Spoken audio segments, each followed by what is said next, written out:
Greetings, travelers, and welcome back to FableForge RPG Friday Night Odyssey of the Dragonlords, episode 43. I was just talking to Austin about this before we jumped in. We have been going for over a year now. Weekly campaigns for over a year. That is ridiculous because everything always falls apart with campaigns, so this is amazing. Thank y'all for that. No major announcements tonight. I hope you enjoyed the session. I know I am going to. Yeah, so we are going to jump straight into it. We're going to kick over to the intro, and then we'll come back and we'll play some D&D. We'll see y'all in a minute.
I missed the cue.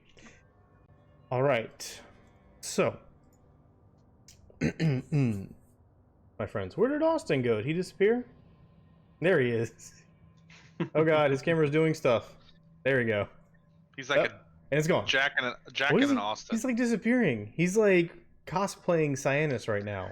What is happening? He's an Austin in the box. What is he just happening? Pops out. Bing. All right. So hopefully, whatever's going on, he gets that sword. Last week, we began at the Forbidden Library here on the Isle of Yonder. Your traveling group, heroes, came to the Isle to recover the missing piece of the Antikythera. Renatus had an additional burden in an attempt to find the stolen book of Daemon, hoping to find more answers at the Oracle's behest about his missing memories, his reason for being, whatever is going on in his past. Making your way through the island, you encountered a celestial rock. You did battle with it, and it escaped from the mountainous cavern in which you found it with Aina in tow. Grieving your loss and licking your wounds a bit, you travel down through the ancient ruins of the Geigen Heart, the empire of the Geigen Heart Empire. I can't talk right now. And made your way to the Forbidden Library, sneaking in, using some disguises, and then unfortunately Renatus was found out by none other than Commander Gaius himself after taking a couple of wrong turns. Fast forward to last session. Through last session, there was a lot of sneaking around, exploring the library, checking out some books, meeting some new people, which helped Renatus escape from the prison cell he found himself in early in the session, Jacques Rue and Herr Sam. With everybody alerted and attempting to sneak towards the library, the forces of the Order of Sidon, Commander Gaius himself, his silver dragon Argan, and the multiple Geigens in the area all crept in around you as you ran into the Forbidden Library to seek a defensible position or find out some kind of way to get out of this predicament. Commander Gaius landed on the steps of the Forbidden Library, mounted on Argan, issued a warning, and that was where we ended. So that is where we are going to pick up tonight. So first things first, I got the combat tracker out here. Everybody go ahead and reroll initiative because we're using that just to track your movements.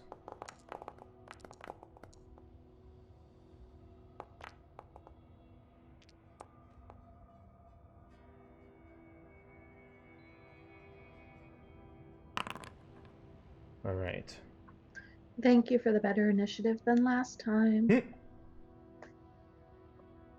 So to keep things relatively fluid, let me adjust Gaius's initiative to match his dragon at this moment. Alright. We're going to pick up on their turn because they just landed.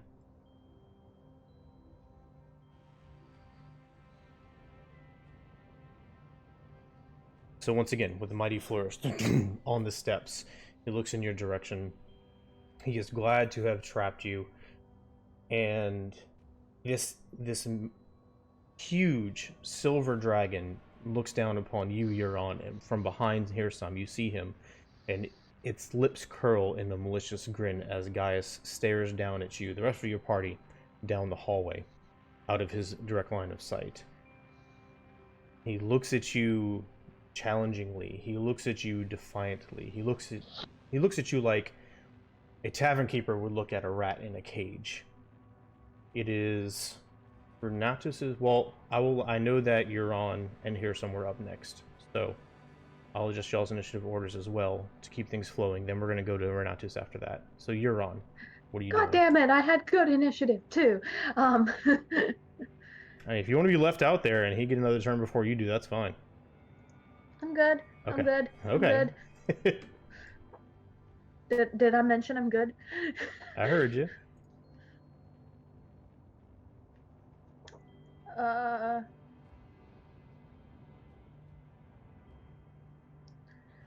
Just because, forgive me, because headache. What are the rules about passing through friendly people's territory again? Space. The way that I run it, I allow you to do it, assuming that your friendly ally lets you do it as well. But it does count as difficult terrain. Okay. Then I want to try and run as fast as I can. So you could pass with the guy in space if you choose to do so because he's incapacitated, and obviously it won't trigger any type of action on his part. Yeah, I'm going to kind of jump as best I can over the Geigen. Okay. So that was here, so 5, 10, 15, 20 to that spot. Yep. 5, 30, and I'm going to dash for this. Okay. 5, 40, I'm trying to do diagonal. Sure, that's fine. 45, 50, 55, 60. Okay. And as you turn and bolt, the sound of the dragon breathing heavy, fading as you get down the hallway, hopping over the Geigen, skirting past an acolyte in the corner, and rushing through next to Lycus towards the center room. Hirsam is fast on your tail, following with every movement, and he ends up next to you, standing in that back passageway. Renatus, what are you doing? Well, I'm in the middle. He just landed. I just watched 2 allies bolt around me. Definitely gonna follow that way. So that's 10, 20, 25 gets me on the other side of Lycus. Correct. So I'd like to go there at least, and then once I can see more, I'll make my next. Easy enough. Okay.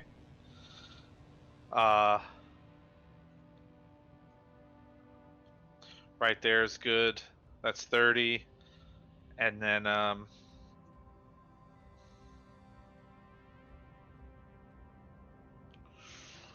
think before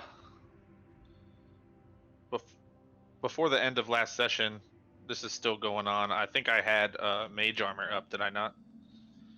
You did. Yeah. Okay. I just wanted to make sure I still had that up. Yeah. I am. I guess I'll dash to try to make space. Can I stand right there? Yeah, that's how you'll be backed up against the bookshelf there. Yeah. All right, we'll streamline this a little bit here. Why don't y'all tell me y'all's intent? I will track initiative on my side, and if anything pops up, that way we're not just individually squaring it. Because I know you were all rushing back from the hallway. So, your entire group is rushing back from the hallway. You make it back there. Nobody seems to interact with you as you're rushing to the rear of the Forbidden Library. What are y'all doing once you're there? Or is anybody doing anything different? Please let me know. What's the group's intent to go towards Bugman? I think out of character we had ruled that room was while we could all fit in the room, we would not be capable of fighting in that room. So we're gonna try holding that middle room where we think there was like a lab. Yeah.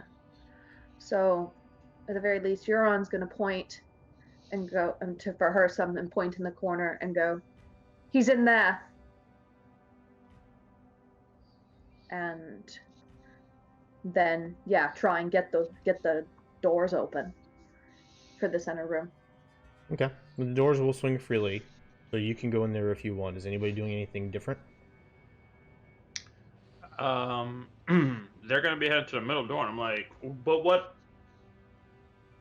I mean, if they're saying he's in there, I'm gonna go in there, but I had full intentions of kicking in that top door and exploding at the inside. Well, if she led the way and she's saying they're in there, then we'll go in there. Sorry, wrong. I was pointing just for her, saying that's where they are. Is that corner space? Oh, is that? Yeah, my intention though is to go kick open that door and shatter as strong a shatter spell as I can handle, and holler out, "Surprise, motherfucker!" You know, something like that. White effectively. Well, for the purposes of this, we'll say that you're on darts in the hallway, all of you are back there. She points to the door where y'all last saw Condrus and that other creature. She says, "He's in there," and turns and she bolts towards that center door. So then what are you going to do at that point, Lycus? Yeah, I'm going to cool, come on. Pointing to, I forgot the Fae guy's name. Here's some. Here's some. Let's do this.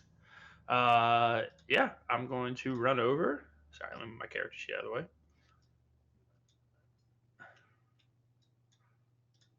Surprise, motherfucker! And then I'm gonna roll Shatter. Okay. Level 3. Boom, bitch. Get out the way. Well, shit just got real. All right. Here he is! Bam!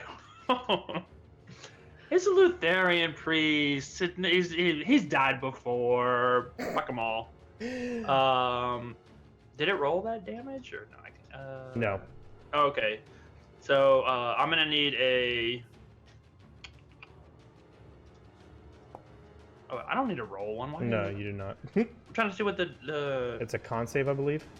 That's what I'm trying to figure out. It's not on here anymore. You can click the name in the chat box and it'll expand the description. All right, DC 14. DC 14 con save. All right. And the damage will be... 11. Yeah. No, 17. What? Oh, 17. It was already rolled. I didn't see that. All right. So the mysterious creature rolled a 16. Condrus himself rolled a 5. Cool. So one of them takes half damage and Condrus takes full damage. Okay, and you rolled 11. No. It's a 17. It rolled it in there, and then it rolled it second time. My con save was an 11. I didn't mean to click con save. Okay, got it. So 17. So it's going to be 17 and 8. Yeah. Okay. Yeah. For half down. You got it. And then I'm going to step out of the way. All right. Wow. So Lycus kicks in the door. You feel the pressure from this vacuum expand inside the room, and then allowed as the walls kind of buckle outward, and all sorts of shrapnel goes flying about inside the room. Papers fly. The bed gets kicked over, and you hear very loud cursing shouts from Condrus and the creature with that in response to Lycus. So that was Lycus's turn. We got all the people outside are doing stuff. Let's see. I'm assuming you're in the back as well, Cyanus? Yeah, I was gonna be right by the doors. Okay, you got it. I'll just move your token there. No, like the middle doors. Okay, perfect. I'm just trying to move everybody around to where they would be. Okay. Yeah, I got it. So y'all can't really see what anybody else is doing, so I got that in my head. Next up is, after Lycus's initiative, You're on. Right, so I'm in the room, confirmed that nobody's in here. And is there anything interesting? Quickly, Well, as a matter of quick glance? fact, I don't have them on the map to save VTT stuff. There are a few acolytes that are kind of huddled in the corners.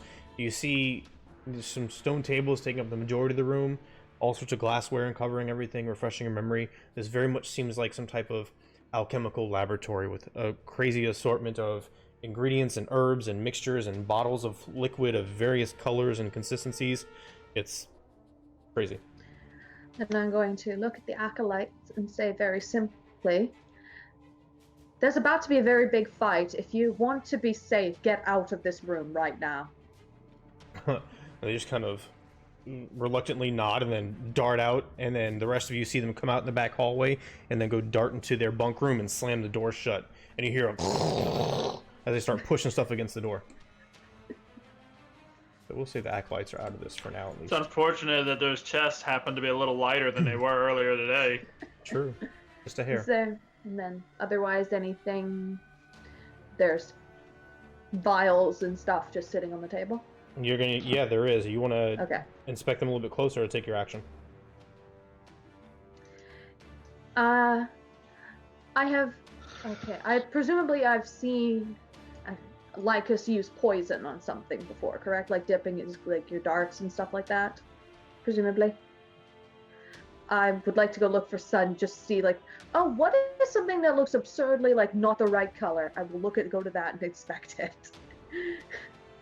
So I don't think you've seen he's poisoned any of his darts or anything. However, there are some vials in here that look very familiar to you, such as you can tell one right off the bat is a potion of healing, although it's shining a little bit more brightly than what you're used to. And there are other similar vials and pottery containers and things like that that are also close by to it. So it seems to be a cache of magical potions. I'm taking a potion of healing, and then I use any last movement to kind of push the door open so I can get a better sense of what on earth is going on out there. Because Sure. I don't like being cooped up in the dark. You got it. Yeah. All right. So we're gonna go down to Hearsome. Hearsome. You see Hearsome dart back behind the wall, and he is kind of looking off to the side at the doorway, waiting for something else to happen. Not really sure what to do. We're not too sure up.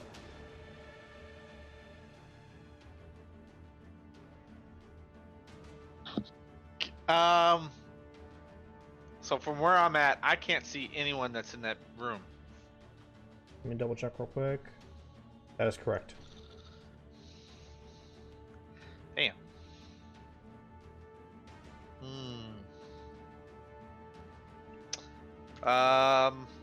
Tell you what, I will.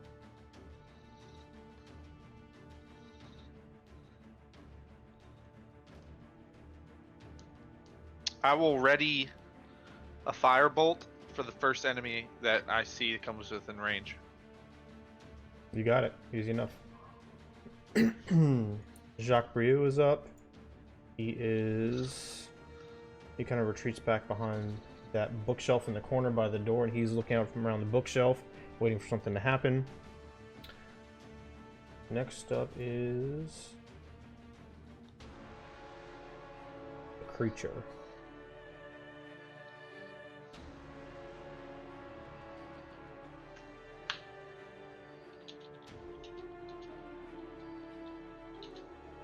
All right.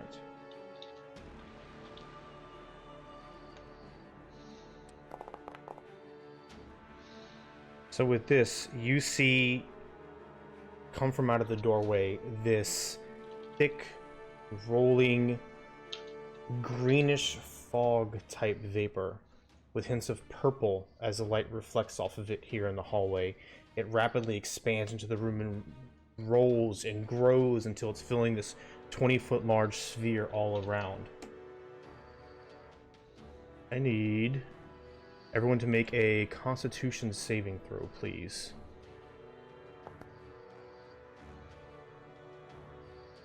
And that includes you, Euron. I'm gonna roll for Hearsome and Jacques Brio. Nicely done, Cyanus. Fuck. I know, right? Getting my crits in already. Alright, Jacques rolled a 1.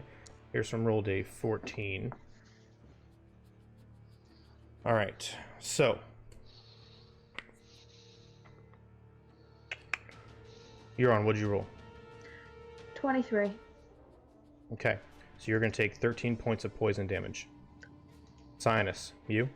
Crap, give me a second. Okay, 22. He rolled a 22. 13 points. Poison damage. Lycus? You're muted. Sorry, I used my lucky and I got a 15. Okay, 13 points. A 15, and I still took 13 points. Oh my That's god. half damage. Fuck. Oh my god. Renatus? Yeah, I got an 8. 26 points. Oh. Jacques takes 26 points. Oh god, I gotta go get Jacques. And here's some... What did I say he rolled? He Okay. rolled... Well, I can't see, so I don't know. Yeah, I know. I'm Like a looking. 6 or 14, something? No, 14, yeah, 14. 14, so he takes half damage as well. And where did that roll out of? That came from out of the room that Condrus and the creature were in. This area, is Poison. also heavily obscured, so you were all effectively blinded.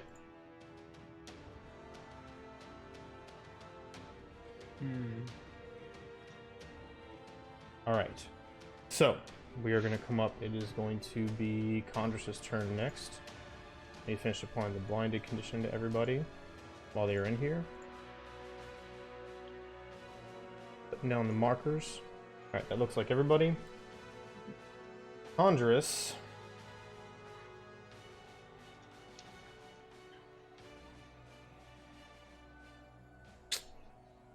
You hear them chattering. He is talking in some type of strange tongue to this creature, but nothing else happens for the moment. Cyanus, you're up. You can't see anything. Your skin is burning. Your lungs are burning. What are you going to do? I know before my blind went out, there was a door like right here for me. So I'm gonna go in through there and just keep walking forward, trying to just get out of this. And hopefully I can get to like maybe just move myself over here. Sure. Yeah. Alright. So you're going to walk in the room and keep on walking and just kind of fumble around so you find a clear space? Yeah. Okay, you got it. Go. You're no longer blinded. Alright, so you bust out, you breathe a breath of fresh air, and you see this cloud is still rolling forward, and it's about to subsume you again. It's continually moving. Anything else? That's all I got for the moment. Lycus, you're up. Do you think it'd be feasible for me to just continue moving forward using the bookshelves to my right to get back in that room? Yeah, I think so. Also, Okay. remember your damage? I misread this. It's when you start your turn there, or when you enter the area for the first time, okay? So, for you two, Cyanus, Lycus, that just applied. Just did it. Okay, so everybody keep track of that for now. Okay. So you think I can, work my way forward? I think you could, sure. Okay. Could I see at the edge here? Yeah, you can stick your head out. You're still you're definitely still in the spell's sphere right now. But Yeah. you can stick your head out if you wanted to and look. Sure. It would just be painful. Yeah, that's fine. Painful as can be.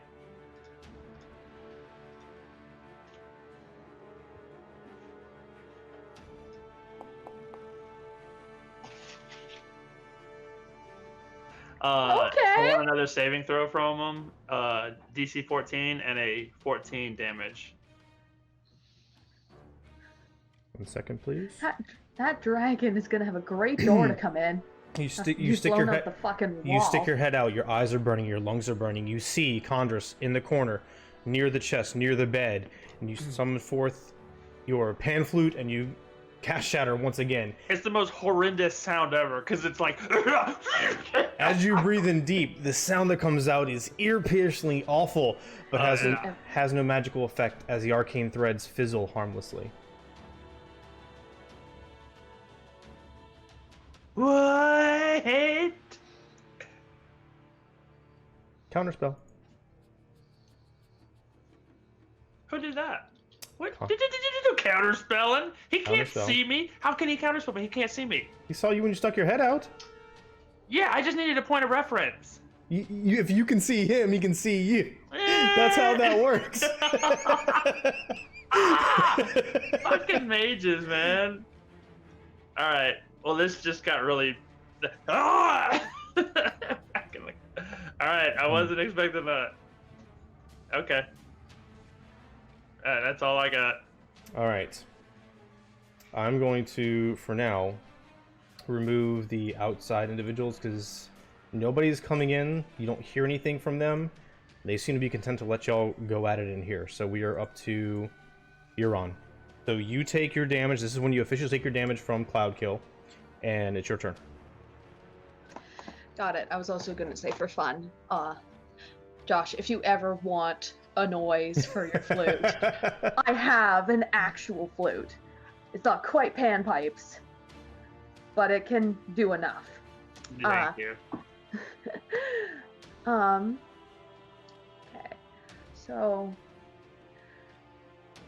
I don't know. So at this point, I have no idea where anyone is. I have no idea who passed or failed. Correct. I just know that there is poison. Correct. And I just remember there's a skinny man out there with a sword and no armor. So I'm going to kind of push forward and kind of walk straight line. I'm going to go sort of to where I remember Jacques standing. Okay. You can fumble through and find him easily enough. That's fine. You see nothing but green, thick vapor in your face, but arms out. You feel around. You touch Renatus. He jolts away from you. That's not him. You reach over. You find Jacques right next to you. I just like... Nope. Wrong head.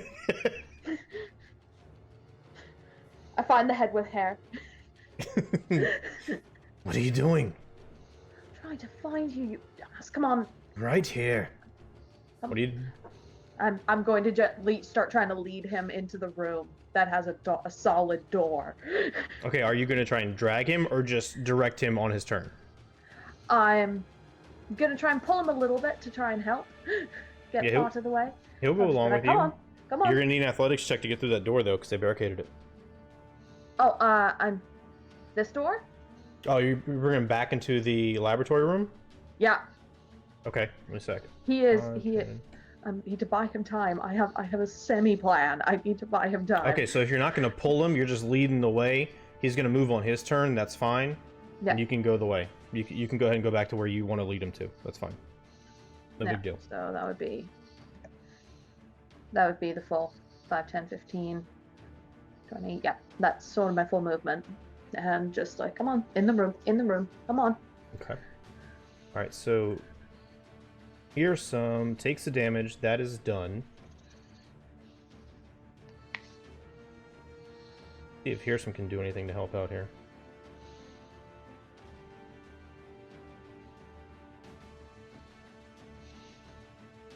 I don't want to screw you guys, just making sure.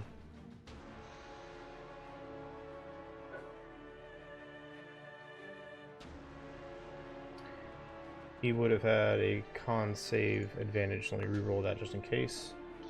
He took half damage. He's still the same. Okay. So he is going to back out of the cloud. You hear him start coughing and cussing. He backs out of the clouds. He can't see anybody. He has nothing to help this. He is just at a loss. Renatus, you're up. All right, so I know where the cloud came from, right? You do. All right, I'm going towards where the cloud came from. Okay.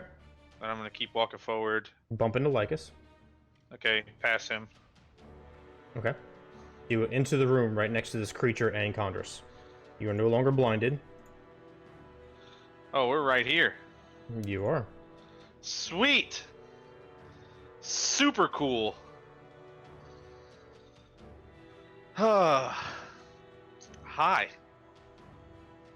You see this thing's mandibles come out, and this wicked-looking black bone trident thrusts out in your direction as Condra starts to mutter indecipherable words and move his hands in a strange fashion.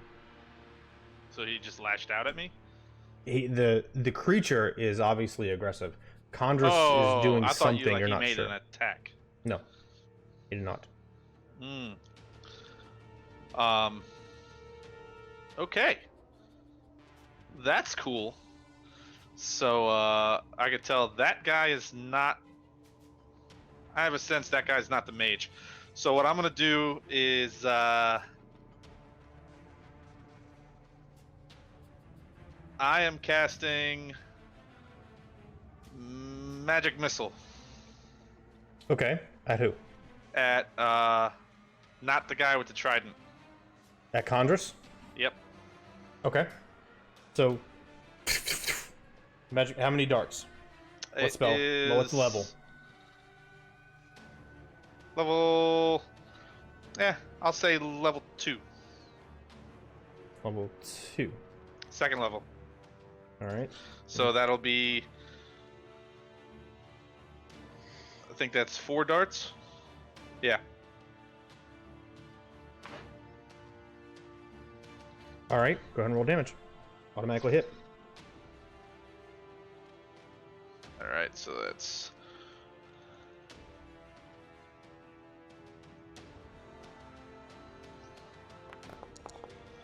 Ooh, 15. Go! Well, wait, painful. that's... Yeah.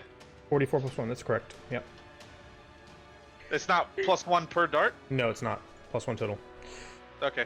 So you pop out. Arcane energy flashes from your hands as you settle up in the room. Condrus, his blue head knocking back into the wall. He looks surprised. He turns to you. His eyebrows go down. He grins. His slight fangs come out from behind his lip, curling up at you. He is not happy with you now. You just made him very mad. Anything else? That'll be it. Did he happen to make any kind of save for me hitting him? Concentration check on Cloud Kill. He didn't cast Cloud Kill.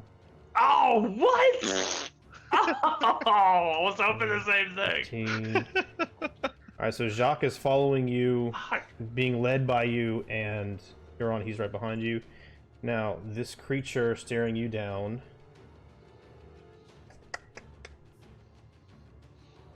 Renatus, since you ponied up to him. Uh-huh.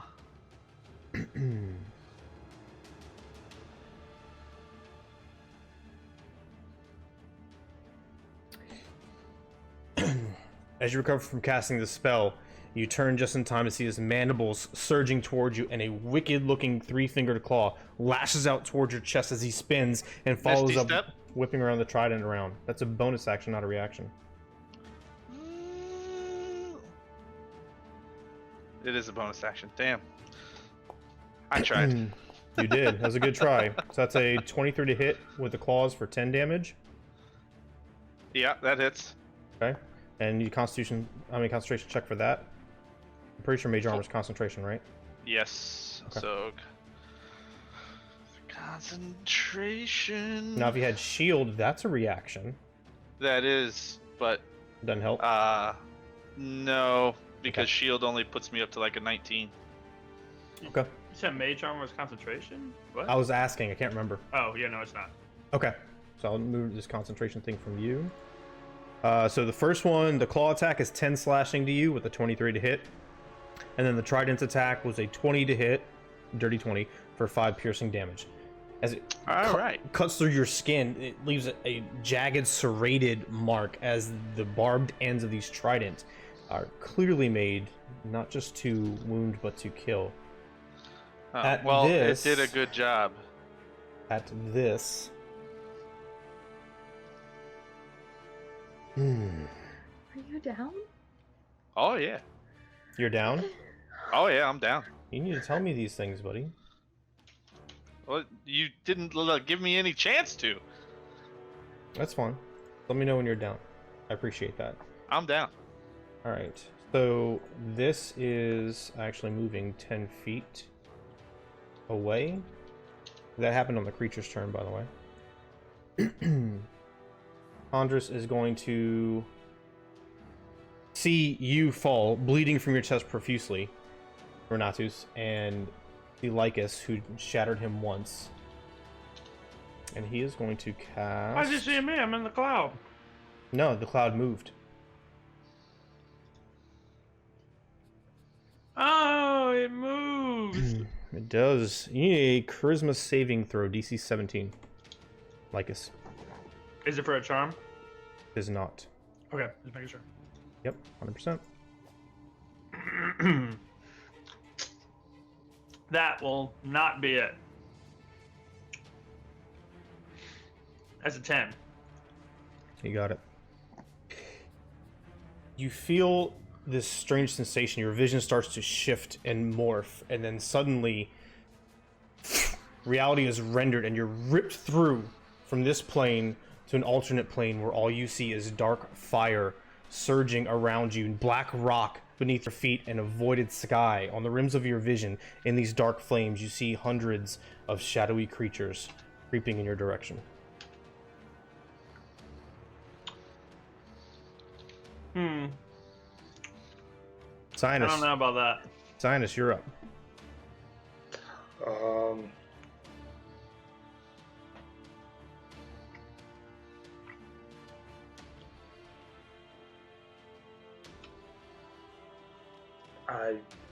Since I'm back in the cloud, like I can't tell any of this is happening. I'm just hearing all You're this completely blind, and as a matter of fact, you're starting your turn in the cloud, so I need a Constitution check from you. Right. Constitution check. Yes. 14. 14. Why are you rolling private on me? What you scared about? Let's see. So I that is might gonna have be- had that on the other day when we were doing You're fine. our You're fine. thing. So that is going to be halved 9 more poison damage to you, and you are blinded at this moment, which you know, because you're in the cloud. What are you gonna do?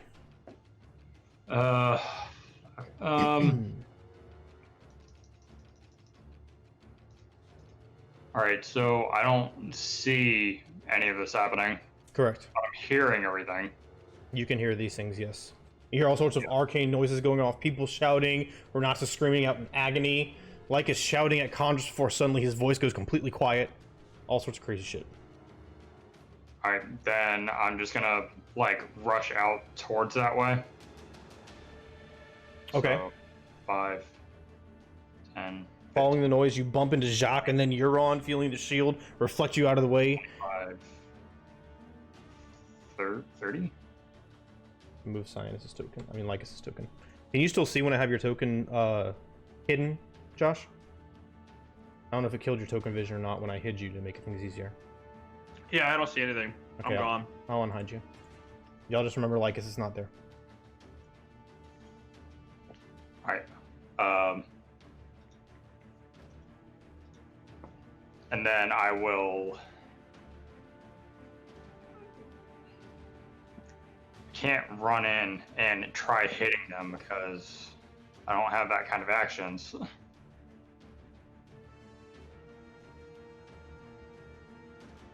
So I think I just have to like get to here and then just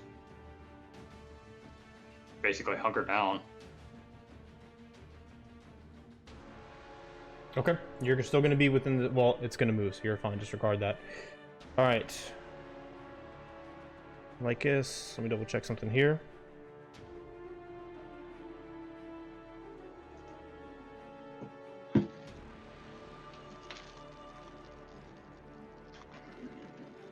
Okay. You're on. You're up. Unless you're going to do something in this alternate plane of existence you're currently residing on, Lycus. Can I make an Arcana check to try and figure out what happened to me? Sure, try.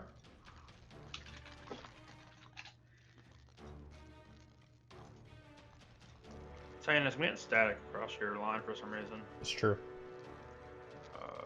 Arcana. It's a 6. You've heard stories about there being differing planes. The ones that people tend to go to in the afterlife or when they've been especially cursed. You've never experienced it before, but judging by the feeling and the appearance, safe to say that you've definitely been teleported to another plane of existence. Which one exactly, how or why, you're not sure. Okay. Well, then I would try to take some sort of defensive, like hide, dodge, whatever. Like, what the fuck? Where am I? What's going on? Okay. Sure. As you start to run your full movement speed away from shadowy figures, it's like as you're running here, these dark flames surrounding you, the ones in front of you keep on continually getting pushed further and further back away from you. As the ones behind you creep closer and closer, and it's almost like no matter where you go, you are constantly surrounded. Euron, you are up. Question about the cloud, if I may. Yeah. So, if the cloud is moving, is there any sensation that the cloud is moving? Like a feeling of like wind or something like that? No, there's nothing like that. When you're in it, you can't tell. It's just nothing but vapor in your eyes. Okay, then. Alright, then I'm going to, I'm just gonna keep Stag leading Jacques, and I'm gonna stumble inside, and I'm gonna try and find a corner to just huddle in and gasp for breath. Alright, you got it. And because I started my turn in there. Constitution save. That's a 15. Wait, time out. Aren't you immune to poison? I am immune. Oh, fuck. So, let me quickly confirm on I'm my sheet. 99% sure you are because of the ring of I know the Leander poisoned Fertoin. condition at the very least. I think you're immune to poison because of the ring me of check. the Let me signet check. ring. I think poison condition also gives you. Let me pull it up. No, those two things are not. They're not part and parcel. Josh, I looked up that specifically. It logically it makes sense, but they aren't mechanically.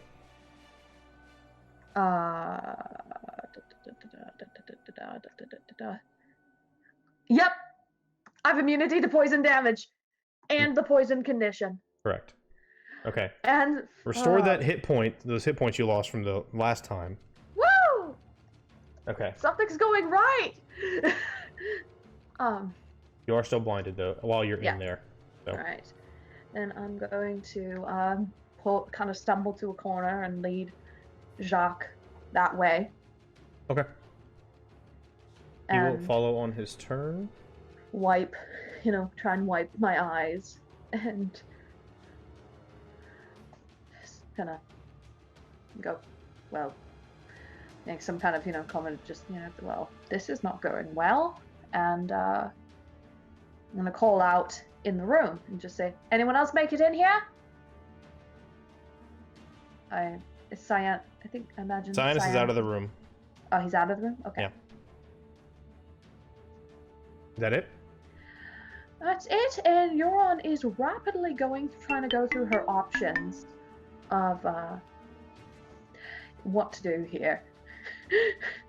It's not looking good, but that's it. Yep, sounds good. Or multitasking, trying to get Sinus back into. Okay, so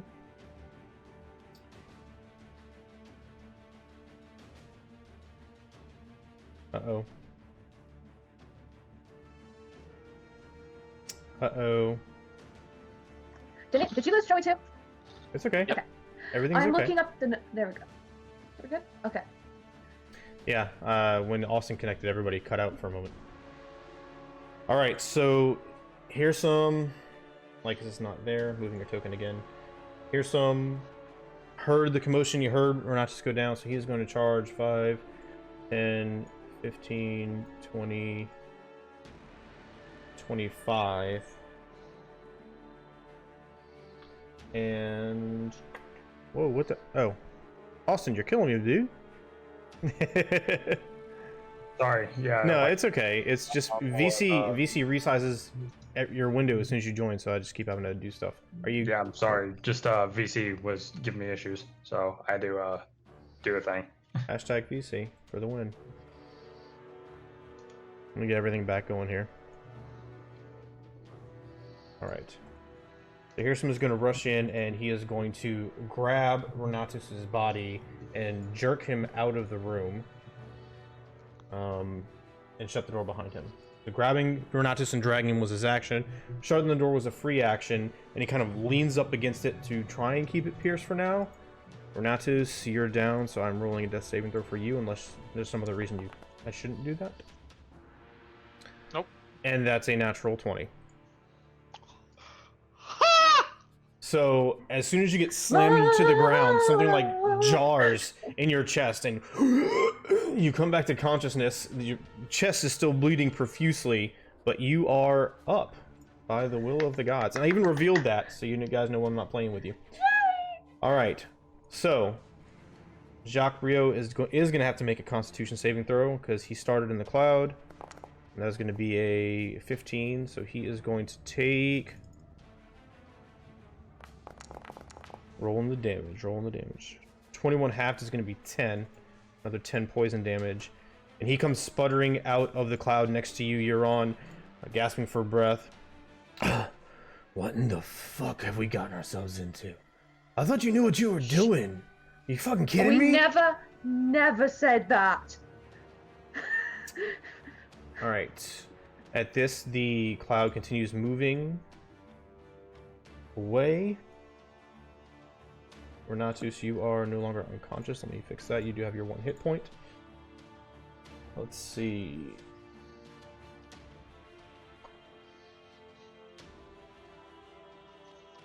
Whew. I can't believe that happened. As you're lying prone, gasping, your eyes wide, recovered, here's some leaning up against it. Cyanus right there against the bookshelf as the massive green cloud rolls away from you. You hear from the other side of the door behind Hirschman. Well now, have we had enough fun yet, or do you insist on keeping up this ridiculous assault? It is going to be Cyanus, and Cyanus, you hear this, you're up next. Are you going to respond in any way? Hirschman's kind of trying to peg the door right now. So is the door closed? It is closed. Okay. I just shout out like, well, we already got this far. Bring it, fucker. Okay. Bruh! Well, I guess that's your second full round. Yeah, it's gonna be 10 whole rounds. Yeah, I'm gonna be a minute. I'm just trying to keep. rounds, I'm just trying to keep track. 6 whole rounds. Sorry. That's 10 because it's a No, it minute. is 10. Yeah, it's 1 minute. Yeah. You're on. You're up. You have no idea what's going out in the hallway. No idea at all. What are you doing? You're on. Aria's currently got taps prepared in case somebody dies. I am not even joking.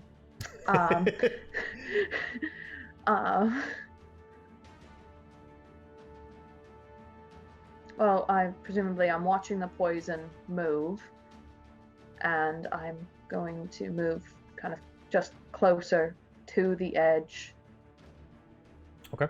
of the door so I can listen. And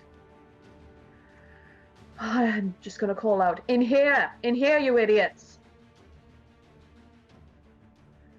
And Oh my nose.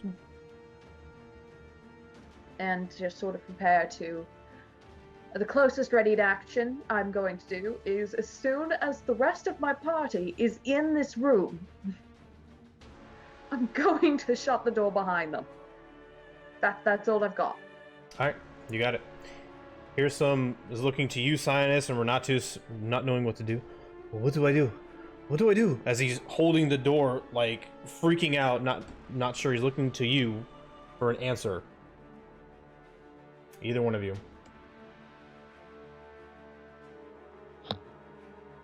Well, we're gonna continue the battle. I'm up. Get in here, you shits. You're not up yet. You're not up yet. Let me help with that. He's going to cast Cure Wounds. You're going to take another 9 healing. As he reaches down, you see from his wrist these small purplish vines come out and kind of attach to your skin and then quickly stitch it up before fading into nothingness, and your wounds have closed a little bit. You are now up, Renatus. Hearsum is still holding the door. What are you doing? It's my turn, or is he still going? It is your turn. You are prone. He's holding the door. Cyanus is next to you. Lycus is nowhere to be seen. Did anyone see where Lycus went? No, I saw nothing. Okay. Alright, so the one that's talking to us right now is not the mage. I know that for facts, because I hit it. And it didn't do anything. That bug in there, on the other hand, woo! He has an uppercut. And you fell unconscious, so mage armor fell off. Is that correct? I believe so. Yes. Okay, just making sure we're on the same page. Oh, yeah. I love Rennie. I love Rennie. I don't want him to die. All right. Well, you called us into that room. So we're going to continue to battle. I can't go back into that poison. I'm not going to do it. So, when I say now, you open the door and I'm going to blast a spell in there. Okay, if you want to, I will say in that brief exchange during his turn, he could have readied that free action or whatever. If you want to initiate that right now, it's fine. Or if you want to wait, Yeah. that's fine too. I'm going to do that. Okay, he's only going to be able to open it. He can't open it and shut it because it's not happening on his turn. That's fine. Okay. So he's going to open it and then jump out of the way, and you're going to do your thing. Yeah, I'm You going got to it. basically cast Fireball from the corner through the door, because now I know what that room looks like. So, a blind Fireball call right in the center of that doorway, and I'm going to spell shape it so it doesn't hit anyone. Okay. You got it.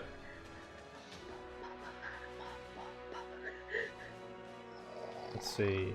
Go ahead and put your template down, and I know that you're spell shaping it.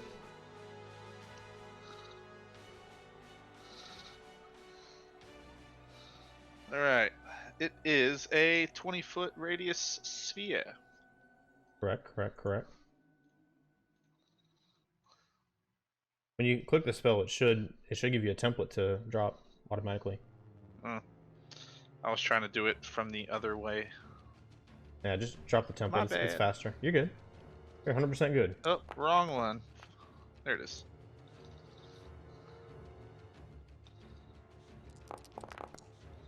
Right there. Alright, let me make sure there's nothing that I need to worry about for them. So the creature's going to get advantage on the saving throw. But that is it. Alright. The dexterity save, correct? Yes. So the creature is going to roll a 15, and Conjur's rolls a 19. DC 15. Alright, so they both succeed, so it's half damage, correct? Yes, 11. Alright. Concentration check for Condrus. What? Oh. You took damage. Alright, and then apply half damage to this creature. Concentration check for the creature.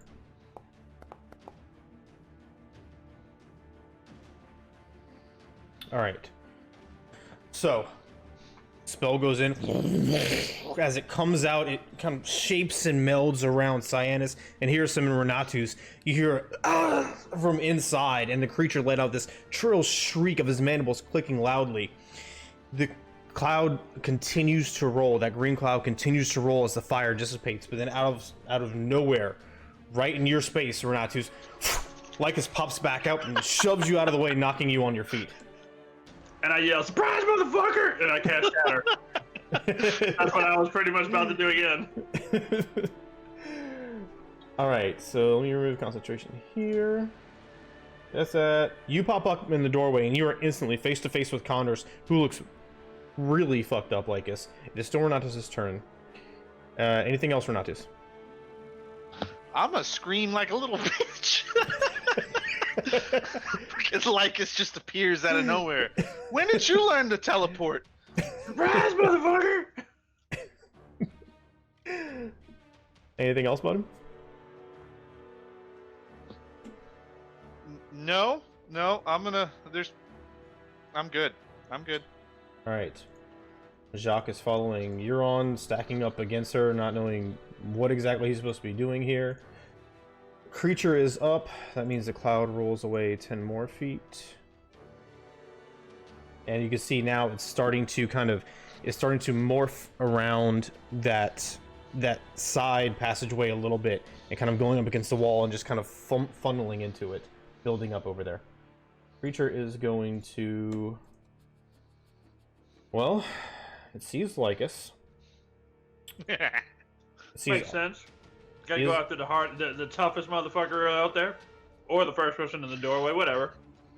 He is going to sidestep out from behind Condorus, and you see the mandibles dripping with this purple blood, and he kind of shakily staggers to the side a bit, and seems to regain some strength, and then this massive black sphere of arcane energy completely blinds all of you in the hallway. Counterspell! Can you see him? You just said he stepped through Lycus, did he not? No, he stepped away from behind Condorus, and he can see Lycus. Oh, damn it. That was a good try, though. It was a really good try. But I'm glad you remember Counterspell. That is an important spell, especially in mage fights. Alright, so all 4 of you are now blinded effectively because of darkness. You are not Euron. It doesn't go through the wall. It doesn't go through the wall? Okay, sweet. As far as I'm concerned, it doesn't. I was anyway. just gonna ask. As far as I'm concerned, it doesn't anyway. And then you all hear this thunk as the door slams shut again. I'm gonna ask a question. Go ahead. I've shattered twice in that room. How's there still a door? It literally says it obliterates non-organic material. Sure, in the door. That's fine. Okay, He shattered once. The second one was counterspelled. And how much damage? Well, how much damage did Shatter do? The first one was like 15. To I'll leave it I up to thought you. it Do you was- think damage? Yeah, that's like 15 to like them, but it said it specifically states like non-organic shit gets fucked up. Sure. Let me. Yeah, first one did 17 damage. It says creatures that are Yep. creatures that are made of stuff take disadvantage. Non-magical objects that is not being more takes the damage if it's a speller. I mean, I don't know what kind of door this thing is. It's but a I'm just sturdy saying. wooden door. As a DM yourself, you think 15 damage is enough to ruin it or no? Your call. I'll leave it up to you. No. leave it up It's to your you. call. It's your campaign. I'm not hijacking. I just want to know. Roll a d20, 11 or higher. The door's gone. There's actually statistics in the DMG for recommended hit points and crap. Can I use that for my next attack roll? No. Actually, the door is gone. I'm just imagining them trying to pull it shut, and it's like, you know, when like after like an explosion or something, there's like just barely like there's a handle and like the hinge Like the frame is there, the hinge. Yeah. I'm imagining that's all they tried to close. The bug's dumb. It just pulled the handle. It's just handle floating in thin air. All right. All right. So you see, cutting through the darkness in front of you, this shimmering silvery gold arcane globe right between Lycus and Renatus kind of goes up against the wall in what was the doorway, and the creature and Condrus are smack dab in the center of it in the room. Sinus, you are blinded. You don't see any of this. You hear all sorts of spells still going off. What are you gonna do? I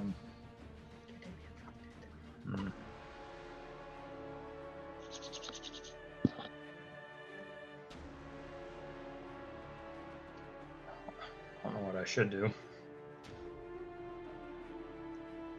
Unless I just like run out and try like hitting the thing.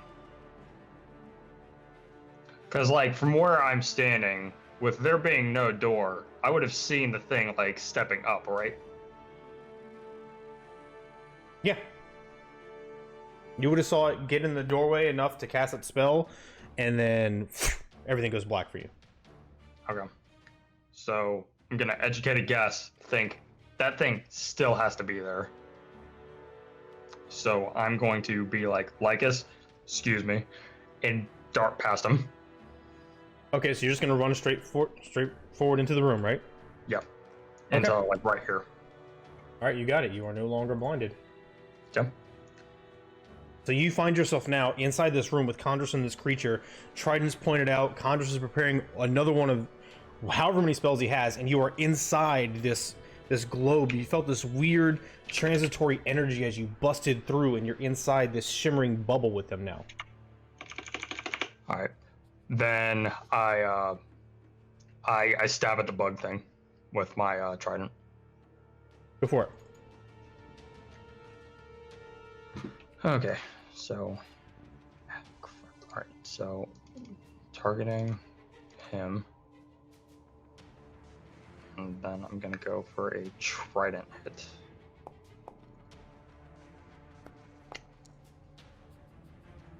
Well, that didn't do anything. What'd you roll? I rolled 4 for my attack. Huh. Trident strike is true, but it reflects off of his thick carapace off the shoulder, and he shrugs it off. He's about to return the favor. Is there anything else you're doing? Then I'm going to bonus action disengage Okay. and move back. All right. You push through. That's fine. I just get knocked around all over the place. All right, Lycus. Yeah, I don't have that. So Like Cyanus runs past you, hear a and then he runs back like, what are you doing? I feel for that goddamn bookshelf. I try to find the door frame. I'll be like, I don't fuck it, shatter. I don't know what's going on anymore. Just die.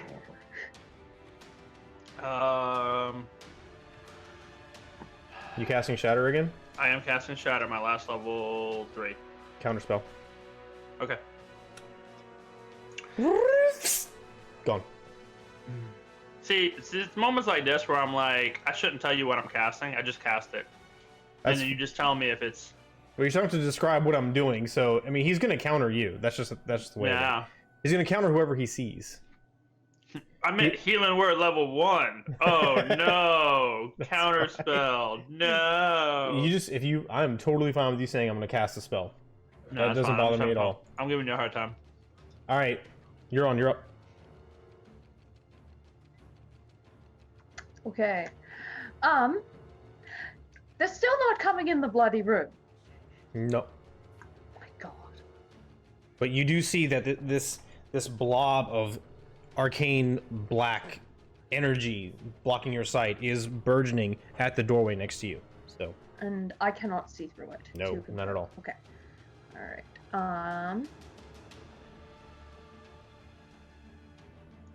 I'm gonna lean sort of towards the door, and logic dictates I yell to the squishiest one for this and go, Ren, Hi.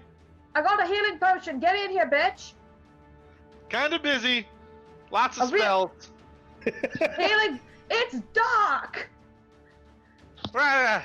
What are we gonna play? Marco Polo? Get out of here. Marco. Marco, bitch, get in here. Ren is not poloing, unfortunately. I don't know why. Anything else? I am actually, no, what? Fuck it. I have no idea what's going on in that room. Nope. I'm gonna look back at Jacques. I'm gonna go, if anyone who is not us comes in this room, stick them with the pointy end. And I'm gonna step out into the dark, and I'm going to, I know talking technically for you, but I'm going to openly just go, hey, bug bitch! Okay, so you step out into the dark sphere, and then you call out a taunt, walking away from Jacques.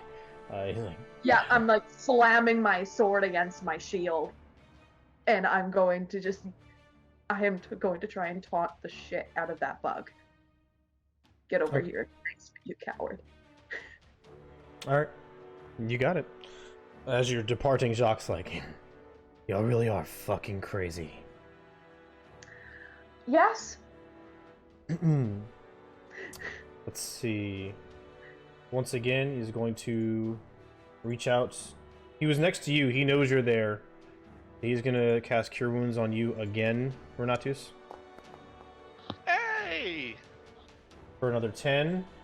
And he is going to... Well, he's going to stay right the fuck there because he can't see anything and he doesn't know what he's doing here. Renatus, you're up. All right, so that was 2 10s, right? Just to be clear, or the first one was a 9? The first one was a 9. Okay. Cool. So I know I was really close to the door. Could you say I could feel the door? Sure. Reach out, try and touch it. There's no door there. I know open there's no frame. door, but there's a door frame As there. your hand goes through this arcane energy, it tingles. It's like resistance to your hand a bit. It's almost supernatural. It's really weird. Lycus? Is it safe? Who said that?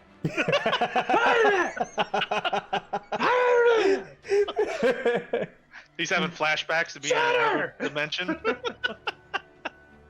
He's having flashbacks. All right, well, yeah, I want to go in the stuff. See what happens.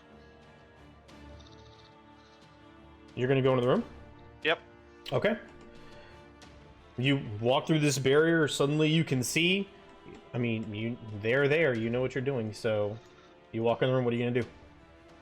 Oh wow, that's different.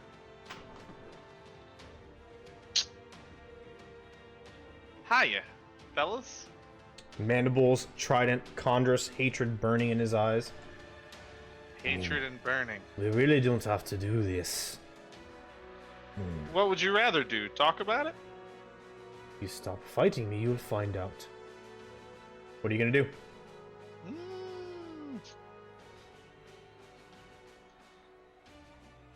He poisoned me.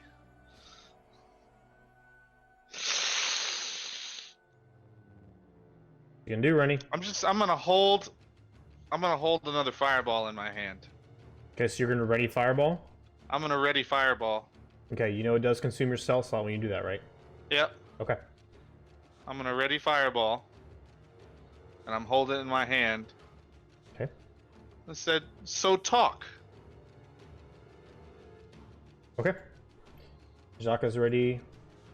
The creature, let's see, cloud continues moving. And it is kind of just butted up against this back wall now. Conjus looks at you, the fireball in your hand. He smirks. You really don't understand, do you? We have no quarrel with you. Why you came in here attempting to do such damage is beyond me. However, I am willing to let bygones be bygones. I heard the ruckus outside. I know what has happened. I can only help you if you stop trying to kill me. That's all he can say during his turn.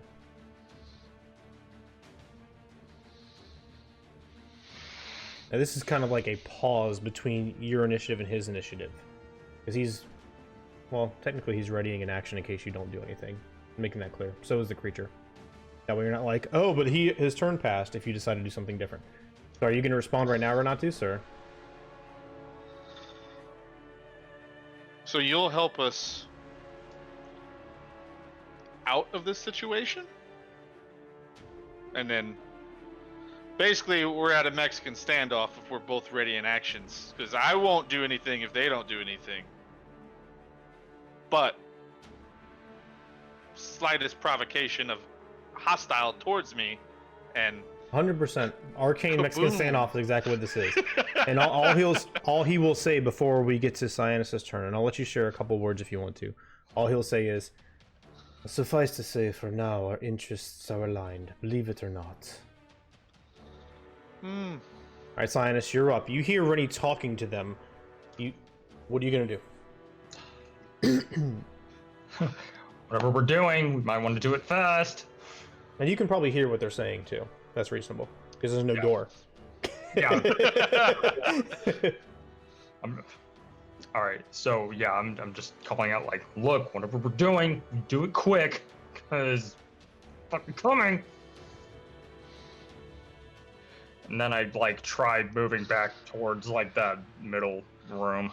Okay. You fumble back, you bump into your on, and then bump into the door. You're going all the way in? Yeah. Okay, you got it. I'll move you. I know you're blind right now. Well, let me just take blind off. Here. Alright, Lycus, same thing for you. You hear all this, you hear Cyanus talking, and he seems to walk off. What are you doing? I don't see my character anymore. I just want to let you know that, like, I'm completely dark. I don't know how I lost my character. Like, oh, there he is. Okay. It's because when you have the blinded condition, it actually limits your movement in the VTT. I mean, okay. Limits your I just vision. thought I would be able to at least see myself to move around. You know? I can actually adjust that. Remind me after the session, and I'll make it that way. I was like, I don't know what happened. I'm gone. It should be that way automatically. For some reason, it's not for you. Okay, so just taking a second. He said, "Stop fighting." He's actually in agreement with us. Our interests are aligned. Our interests are aligned.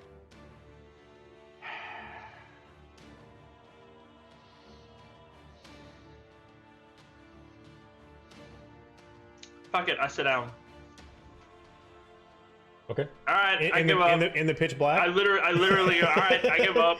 And then I just sit down and put my back against the bookshelf and start drinking from the horn of Balmetria. Okay. So, From the pause. horn? Directly from the horn. No, he's waterfalling it. I mean, he said from the horn of Demetrius, so it's done now. Wow. What is... so No! Loud. is anybody going to do anything aside from let the talking play out? Yeah, and I announced this. This is not like, all right, fuck it. I'll be like, all right, fuck it. Yeah, I'm done. Sorry, I just want to make sure of that. Yeah, that's why I'm trying to see if we need to keep going initiative or not. I'll hold. The only other thing I'm gonna do is after I get into the lab area, I'm gonna break open one of my health potions and start chugging it. Okay. So, when Lycus says that and everybody kind of pauses, you can feel the tension rise a little bit, but then kind of even out, as everybody seems to be in a very little bit, in very much a Mexican standoff in their own way. Condrus looks at you and says, "Shall we drop the magic and begin talking then?" Okay, so with that, Fireball dissipates. The Dark Sphere dissipates. The Green Cloud dissipates. And the globe around also dissipates. That was pretty cool. What was that? What was what? The sphere. It felt odd. Oh, just a bit of protection. We can all use a bit of protection, wouldn't you say? Oh yeah. And then I shatter him. Let's do it. It is a bit cramped in here. Spell wise or the lady coins wise? I see what you did there. Thank you. We got jokes. I'd love to know what's going on. I can't fucking see. Thank you. Yeah, I was managing tokens. You can ignore the map for now. Unless you're planning on doing something, let me know.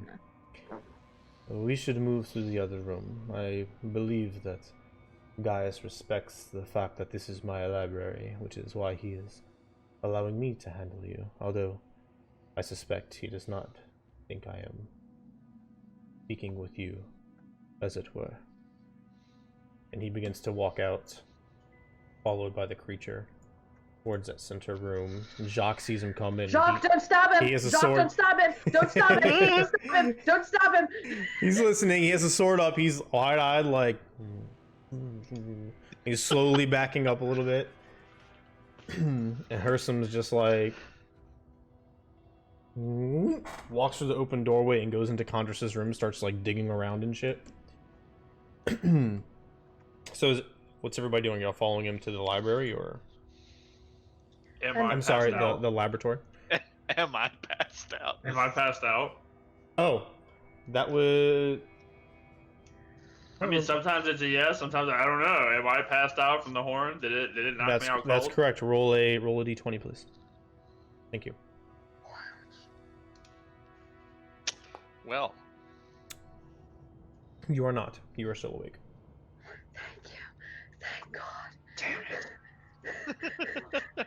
I get my ass up and I mosey over. As Con just walks past, I will just say, it is a beautiful library. Quite the books. Your flattery is appreciated, but don't waste your breath. Flattery is only that if I don't mean it. Very well. I appreciate it. Now, as I said, it seems as though Gaius is allowing me to handle this, but since spells stopped being cast, I do not know how long we have. So I will tell you this. This may be your one chance to escape this situation alive. I seek to return the favor to Lutheria, in which she banished me, and so it would be of great use to have you in aiding me. I can show you where the Hypnos is, and bring you to her ship that sails the Nether Sea so you can confront her. In return, I ask that you let me land the final blow. I will aid you out of this situation. I would like to insight check the fuck out of him as he's talking, because that sounds way too good to be true. Go ahead. He just wants the final blow. He's not going to help fight. But he said Lutheria banished him. That's a 2. He's a very shady individual. You're not certain if that is intentional, a result of upbringing, what have you. You find it hard to wholeheartedly believe anything he says, but nothing in particular sticks out as being overtly deceptive either. She banished you? She grew tired of me. Wow, wish I could say the same thing, my guy. Well, perhaps all you need to do is find your way to the Nether Sea on your own and endure countless trials over years to seek an audience with her, and then be used by her for gratification for more years until apparently my flesh is no good anymore. Then she will grow tired of you. If that is what you wish, so be it. But I mean, have she already other brought me aims. back once. I know she wants to keep playing with me. I believe the playing with you and the playing with me are different kinds of playing. Well, But I see your point. Oh! Don't do that, Corey, I swear to God! A lizard face. I mean, We need something from Gaius before we can leave. yeah. What is it you need from Gaius? We believe he has a piece of the Antikythera device that was taken from me. Mitros. We need it for navigation.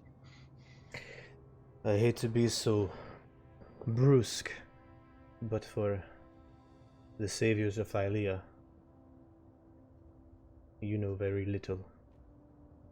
I have the piece in my room, which you probably almost destroyed with your reckless spell casting. And I am happy to give it to you in exchange for this aid. At this point, you see Hersom kind of bust into the room, the door swinging open, and you hear "Boing!" as he has his loot now, a big grin on his face, and he's kind of bobbing over, not paying attention to what y'all guys are talking about at all, going around the side of the room, and he's just like tuning it over in the corner. And apparently that as well. Now look at everyone.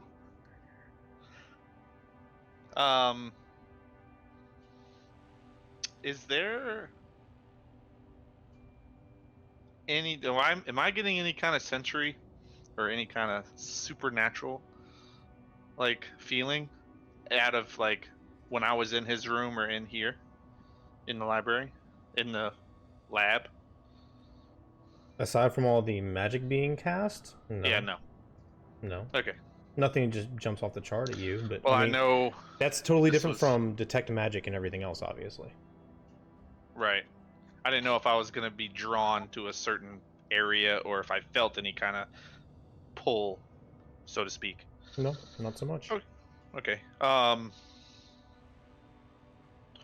Awesome. I'll go get it.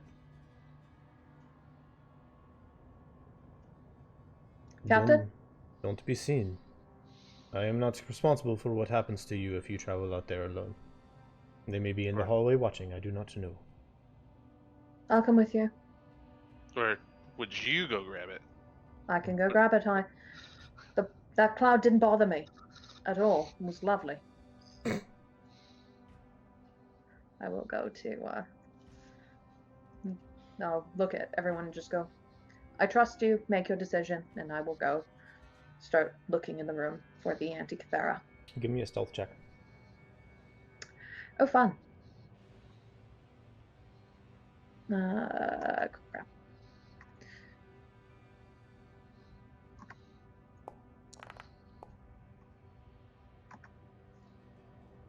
Okay. 7!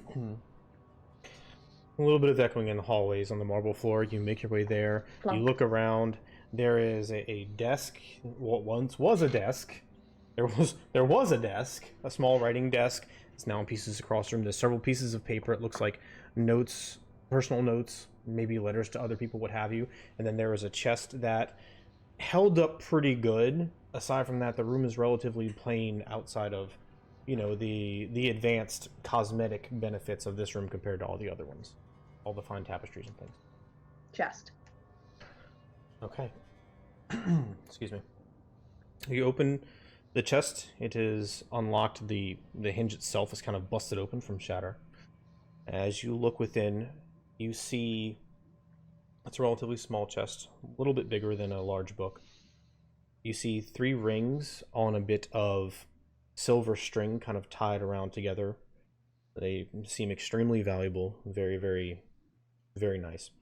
You see in this glass kind of ball suspended on some type of anchoring system, a very peculiar looking mechanical gear. And upon further inspection, your suspicions are correct. You can see easily where this would fit in the Antikythera, just on the left hand side, beneath where the eyesight is. It is sitting just to the right of this very, very peculiar book. The book itself is relatively thin. It's not very thick. Sorry. I was trying to figure out what we're laughing at here.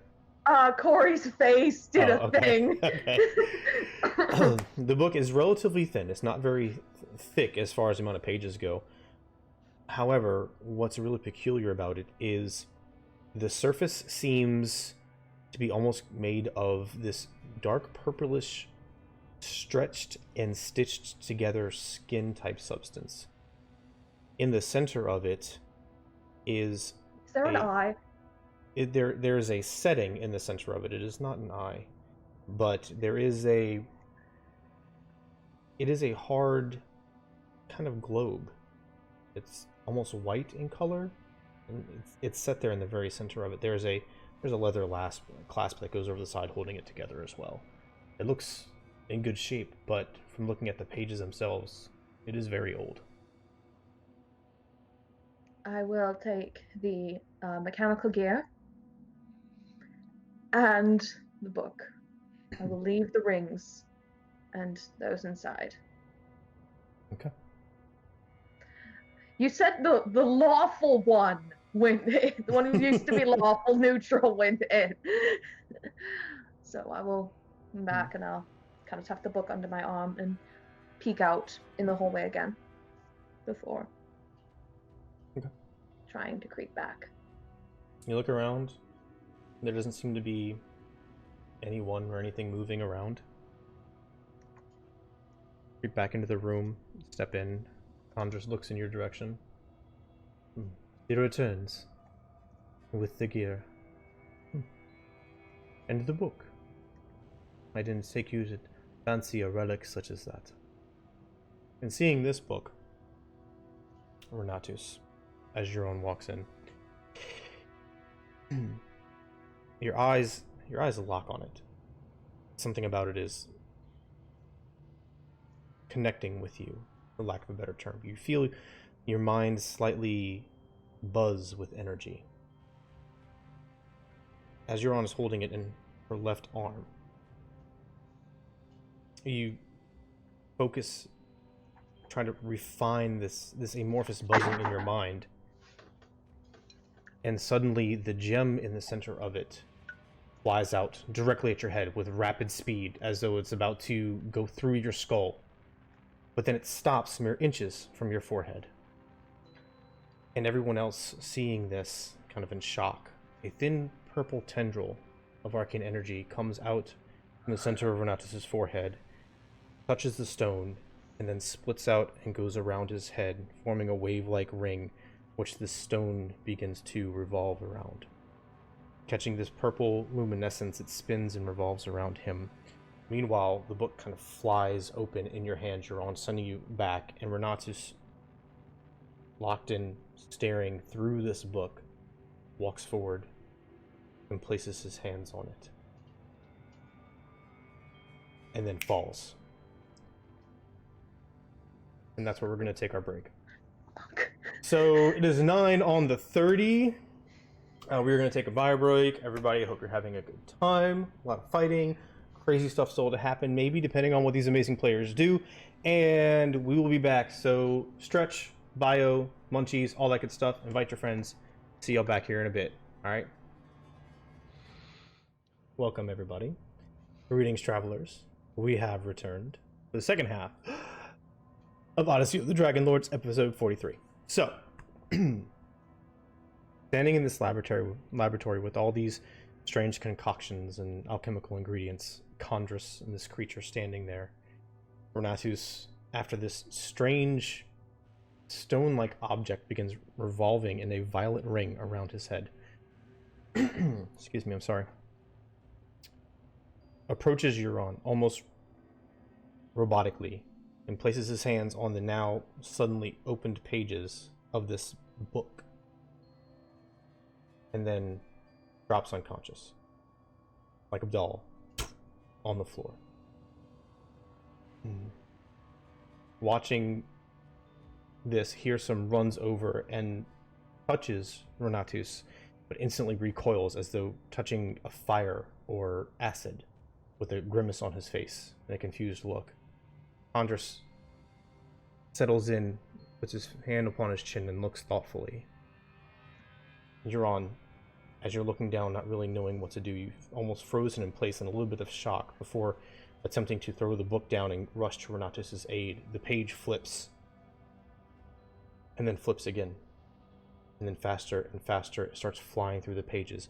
And within all these ancient pieces of papyrus bound in this skin-like book, as the pages flip and open and flip, you see all these strange glyphs and this obscure language disappear from the pages every time it turns. Disappear. More and more complex, they disappear. Before suddenly, the book slams shut and practically leaps out of your hands onto the floor with a heavy thud. You wouldn't download a book. Renatus, the last thing you remember is Euron walking in with this book and seeing it, an instant point of recognition, and then a strange feeling overcoming your mind. With that, the stone within turned into a bit of an arcane eye flashing, and it rushed towards your head, and then suddenly nothing. As you come back to consciousness, you find yourself on the Ultras, sitting on the open deck, a wooden table in front of you, and you realize you're writing You're writing something down in a book, and then laying open directly next to it an almost identical book, as though you're copying things from one to the other. Glancing around, you see people you don't know.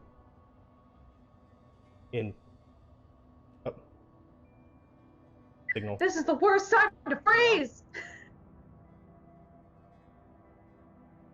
Oh no, you see. I That's saw it. You What do see. you see? I saw it. Y'all got me? Yeah. Okay. You see people you don't know. Now you're good. Old sailors dressed in strange clothing, and other individuals dressed in armor. There are several dragons flying around, circling the ship nearby, several hundred feet up.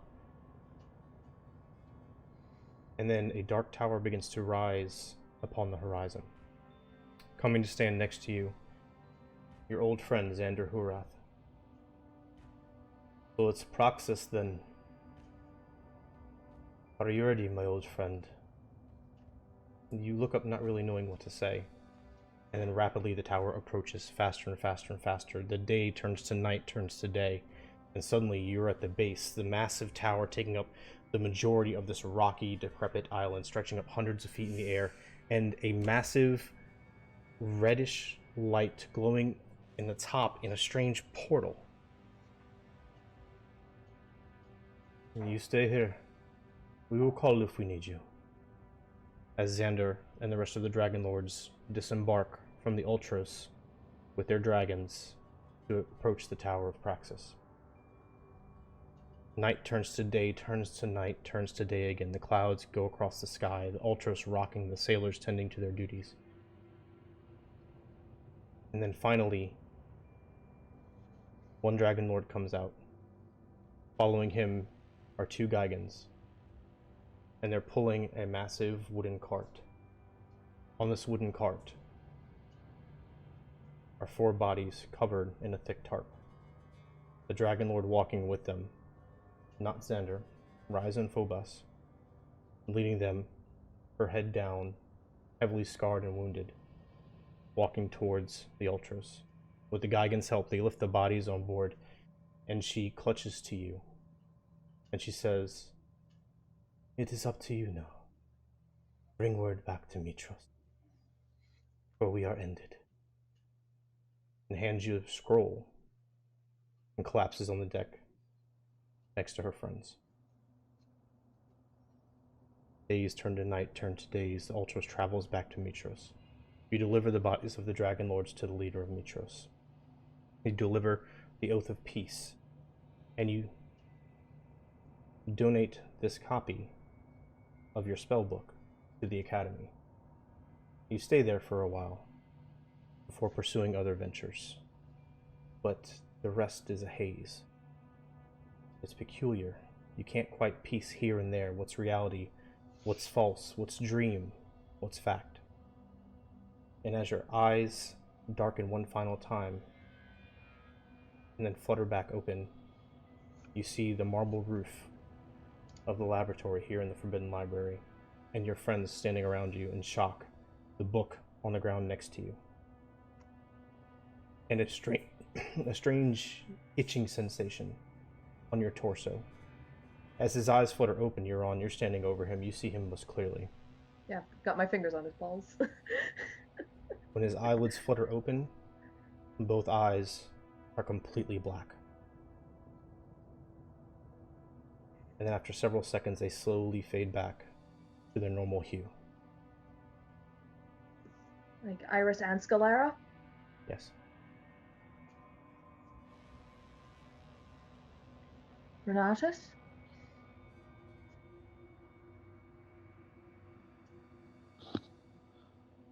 Yes. Why am I on the ground? You... I think we should talk about it later. Fair enough. Come on up. Yeah, I'm old. I need all the help. So, Renatus,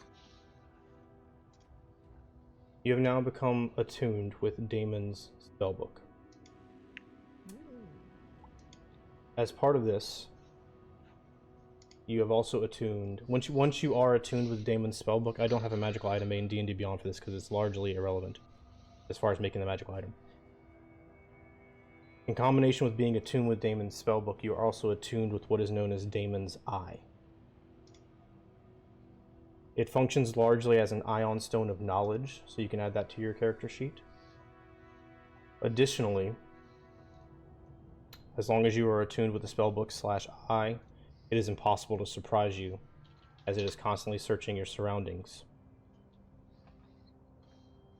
Let me know when you're ready with that, and I'll move on.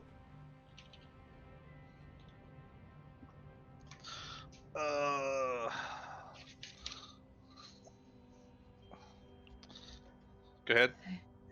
And you make some notes about this, okay? Mhm.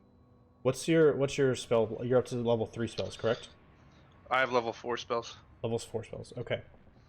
So, in addition to your other normal spells, you constantly have prepared, at this moment, False Life, Cause Fear, Comprehend Languages, Locate Object, Gentle Repose, Clairvoyance, Vampiric Touch, Arcane Eye, and Leomund's Secret Chest. That is also while you were attuned to Daemon's spellbook. One final piece of the pie. You can cast any one of those spells you get from this per level once for free per day. Wow.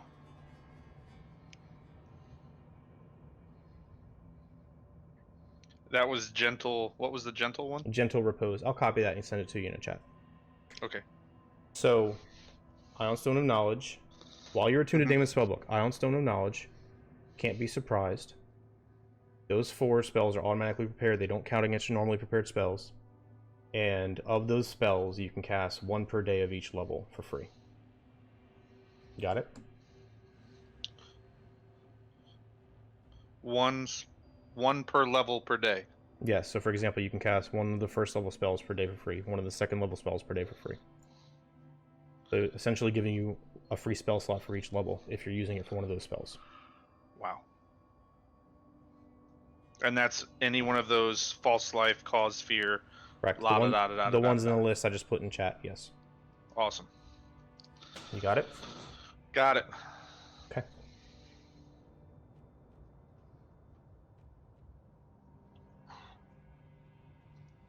Wow. Condrus is looking on curiously. Seems to be tuning his lute, but he's keeping one eye on what's happening. The creature is tense, and Jacques is very much out of sorts. Very, very confused with everything that's going on right now.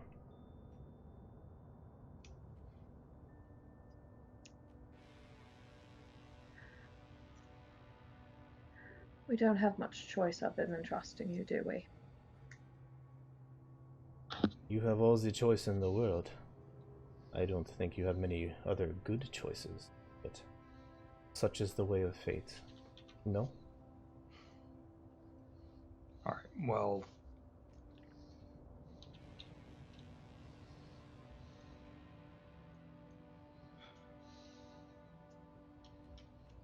Are we ready? Yeah. I mean, look. I turn towards Chandras and I'm like, I might not trust you 100% yet, but the fact that you want Lutheria dead is enough for me right now. As I said, our interests are aligned. Alright. Okay. So, now my biggest question, how the fuck are we getting out of here? Mm-hmm. A diversion. your friend here, looking at Lycus. You can cast the Polymorph Spell. I have seen this. Yeah. Do you know how to change anything that is big and can fly? Do I know how to? What? Yeah, Yeah. I mean, I can cast it on anything, but it doesn't mean it's gonna take. And what if they are willing? Well, then it would take. So you can turn one of us into something that is big and can fly, yes? I mean, he's already turned me into a giant ape. I mean, I don't mind getting turned again. I want to. It's my turn for the body changing spell. Yeah, but you have a sword and can kill shit. Good. I'm gonna pause because I don't know what list of creatures my historical or my travels would have introduced me to that would have been big, unless I could do it the rock. But I don't know anything about the CR rating of that rock. Well, so I had put a list in Discord at some point in the past. Did you? Yeah, no worries, don't worry about it right now. I will say for the purposes of this, to avoid looking up and everything, you could probably do a giant eagle or something similar. I'm not entirely sure on the CR of there, but ooh, I'm a Lord of the Ring this shit. Fly, you fools! Fly. And that's not what he says. Gandalf says that before falling to his goddamn death. Right. Oh, he does say that. he I thought he does. said run, you fools, but you're right. He does say fly, says you fools. He actually fly, says you fly. You're fools. right. Yeah. Right before he gets Balrogged, yeah. Yeah. Fuck yeah. Giant hawk.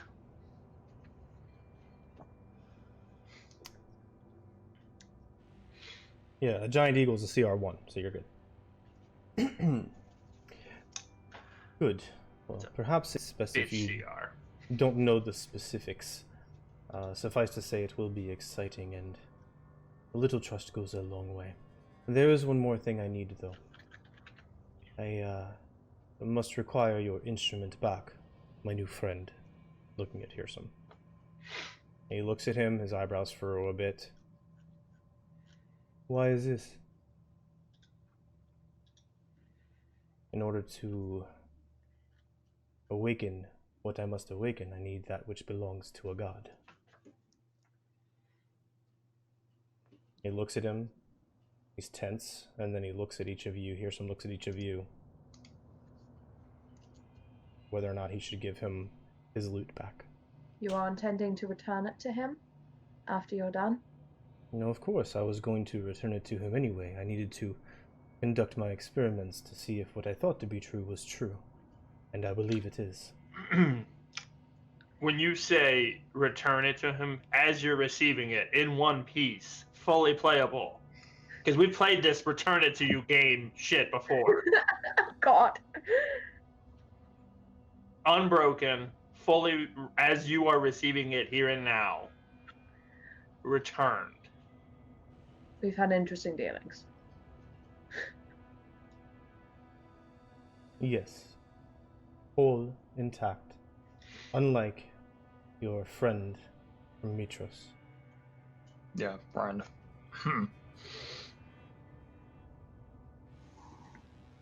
I mean, I don't know what else to tell you, dude. Fucking. Do you have a reason not to give it to him? Yeah, we need to get out of here. Fast! You saved me from the jail cell, and so I will do as you say. Just be warned that this can be quite problematic in the wrong hands. But, of course.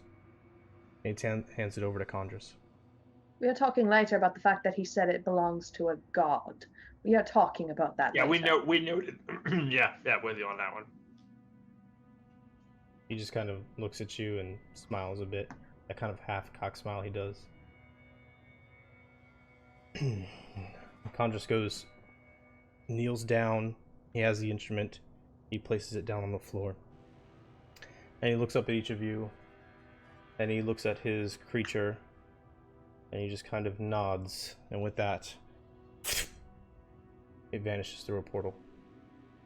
The instrument is on the ground. He looks back around the room. You may want to hold on. This might get a little bumpy. He places his hands over it and mutters something incomprehensible and quiet, and then begins to manipulate the strings in a discordant melody. One that I'm is holding not on to Cyanus. one that is not harmonious. It is not nice sounding. It is very, very off key, making Lycus's ears squeak a bit. After about 10 seconds or so, a low rumble begins to shake through the floor. The objects on the tables begin to clink and clatter and then fall over as these tremors increase. I'm saving the potions. Rapidly, they turn more violent and louder, crashing. Everything is shaking. You feel as though your teeth are about to get shaken out of your very mouth before it stops. And then you feel this strange sensation. Almost the same sensation that you had when you were going down the elevator or back up in the Mithril Forge. He looks up and says, "It is done. Now, let us go enjoy the show." And he walks out of the door expecting you to follow.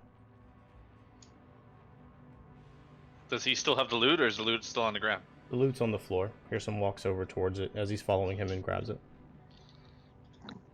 Okay. Walking out of the room. Yeah. Yep. Okay. I will just kind of pat Jacques' shoulder, kind of cautiously, and just kind of go, "When this is done, we'll give you a chance to breathe Okay. and process. God knows you need it." One by one, you walk out of the room, and as Cyanus and about half of you are out of the room, suddenly the ground jerks to the side, throwing you up against the wall, and you kind of have to stop and grab yourself, and then suddenly it breaks the other way, throwing you back against the other hallway, and you're kind of getting jostled left and right, stabilizing yourself between the hallway and the bookshelves as you're making your way out. Looking out from the Forbidden Library onto the open field where everybody was before, you see that Gaius is gone with the dragon. The soldiers have all scattered and they're running about left to right. The Gaigans likewise are searching, scanning, running, stopping, going the other way. Everything is askew. Everything is crazy.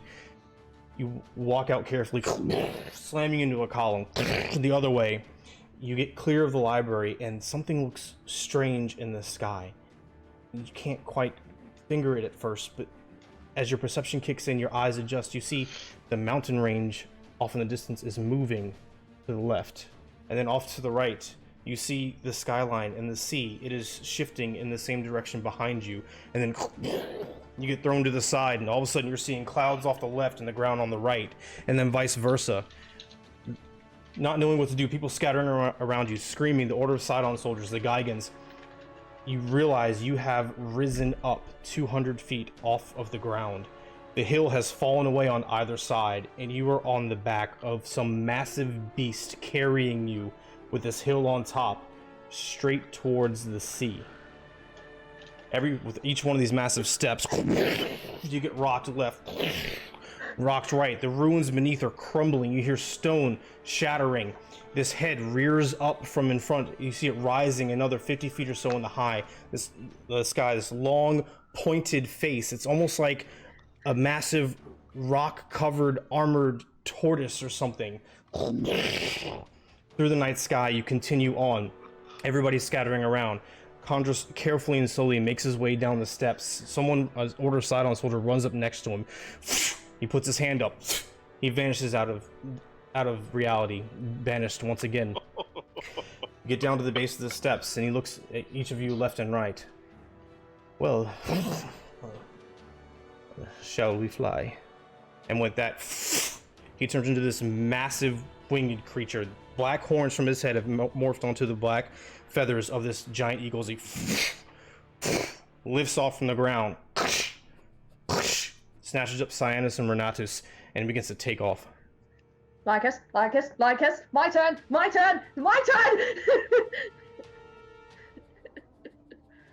I got snatched. I'm appalled. I turn her into a giant eagle. The giant eagle flies up, its wings bronze colored with the tips white, its beak shimmering gold. A little bit. Pick up. At this, Herson looks at each of you, and looks at you, Euron. He smirks once more, and then disappears into thin air. So now you have Lycus and Jacques on the ground. Jacques like completely wigging the fuck out right now. He's like waving his arms, running, not knowing what to do. And Lycus is just kind of looking at you impatiently, I suppose. I don't know. And meanwhile, Condrus, Cyanus, and Renatus are steadily gaining distance into the dark sky. I have an idea. So I'm going to kind of lean my eagle body down and tip my shoulder in front of Lycus. Okay. In like riding position. Okay. Hell yeah, I'm clambering up. We're doing this. Get your dragon practice. Yep. Is Jacques gonna try and ride, or are you gonna grab him?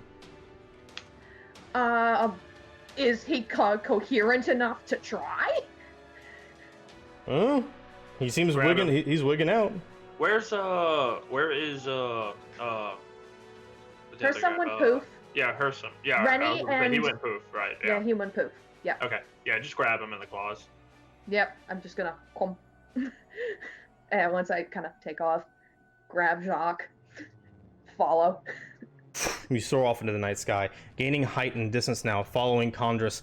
You two, Condrus, he talks to you kind of telepathically, asking, okay, where the fuck am I going now?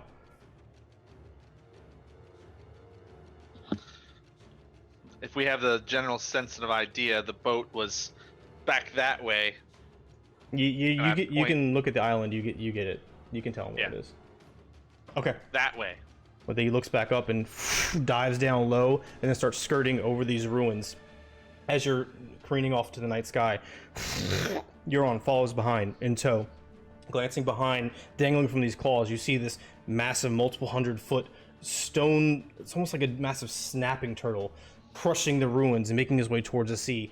Every now and then his massive maw comes down and takes huge chunks of rock out, spits them out all over the ruins, crushing everything in sight. He looks angered as being awoken, and he slowly begins to make his way towards the sea, one by one. As you careen off into the distance, he starts to submerge, bringing the Forbidden Library and a massive chunk of the ancient Geigen ruins into this Cerulean Gulf with him. Passing by the mountain now, flying towards the earth. Passing by the mountain now. It's our librarian's worst nightmare! You fly closer and closer together, and then out of the darkness, off of the mountain, Commander Gaius flies in next to you with Argon. He flaps his wings next to you and looks at Condrus, looks at you, Euron, and the rest of you. This is not over. I cast Shatter. Do you have it? You can cast it. He's close enough. No, I'm pissing him off on a dragon. We ain't there yet. I'm just going to screech. Like, eagle, just screech at him. I forgot that you were an eagle. It's eagle. She would do it in human form too, but no, it's eagle equivalent of your mother was a hamster, you know? Okay, sure, you got it. Continue playing these games if you will. The wings keep beating next to you. Sauron will soon have his revenge on Mitros. With that, he turns, peels off into the darkness, and disappears towards the east. Continuing flapping your wings, you get low over. You see towers, lights coming up, Geigens running out, trying to see what this massive, colossal issue is. Soldiers order Sidon scattering from their patrols, not knowing what to make of it. And then after 10 or 15 minutes or so, you breach the coastline, and you see the dark dot of the Ultros on the horizon, and slowly make your way down further and further until you land on the deck to the amazement of all of your friends and allies gathered around.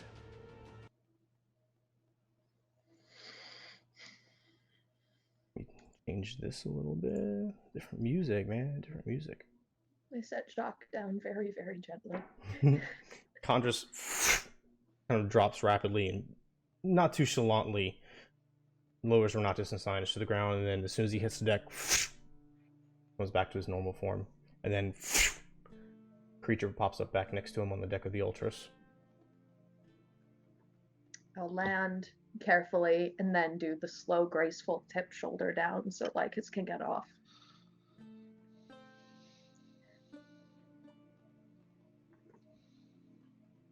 And I'll wait as eagle until he decides I'm not an eagle. She's good like that.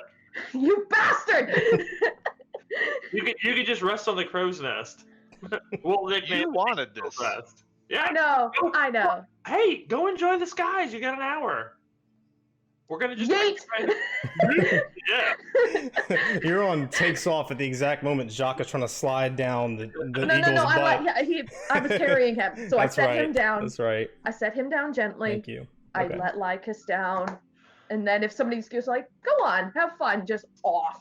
Take it for a spin. Actually, oh wait, hold on. I have a funnier thought. Are any of the gods on the top deck? Pythor's out there. I That's will look the at only god. Pythor and keep my shoulder tipped, and just look at him. Pythor's looking left to right, and not really sure what to make of things, especially with Condrus now on the Ultras. And he kind of nods at you three, like, we okay? I'm gonna give him a good old thumbs up, like thumbs up. Go for it. It's all you. And he nods and then walks towards you, Euron, and looks up at you, looks left to right, and Presumably, there's a couple like scraggly feathers that vaguely look like snakes off the head. there you go. He kind of hops, slides up, and settles in, and he's a lot heavier than you thought he would be. He's equally heavier, and just easily heavier than Lycus and Jacques together. Yeet. And he kind of rocks back a little bit and grabs onto your feathers, and then you hear him kind of cheering with joy as you take off into the night sky. As you turn away, you see Jacques stumble over the side of the Ultros and is relieving himself from the illness in his stomach at this point. You guys Wanna have go fun slap explaining his that to back? him. Go slap his back. Like it's okay. Get it all out.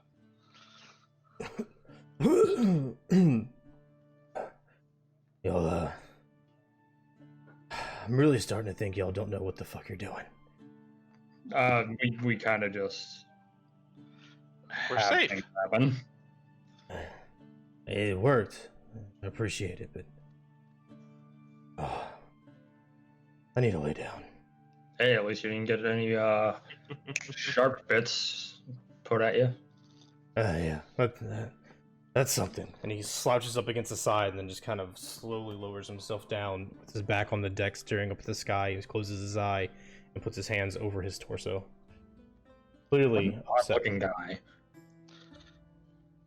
So I guess we're gonna bring him to the quarters. You know, like, come on, let's go. Like, I'm gonna if there's something wrong with his shirt or anything like that, like a prejudicitation, clean it up for him a little bit. You know, make him look presentable. Very kind of you. A little bit. He doesn't seem to notice, but it's very kind of you. Like dusting off, and then like, oh, there's a soiled spot. A little magic. There you go.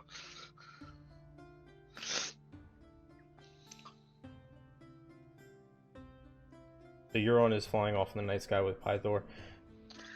Seeing what's going on the island, the crew instantly begins to spring into action. They're working the capstan, they're raising the anchor, they're unfurling the sails, they're lighting up all the various lights around the Ultros and making it ready to sail for if such an order would come. Oh no, it's coming. I gotta go check on my egg though. Okay.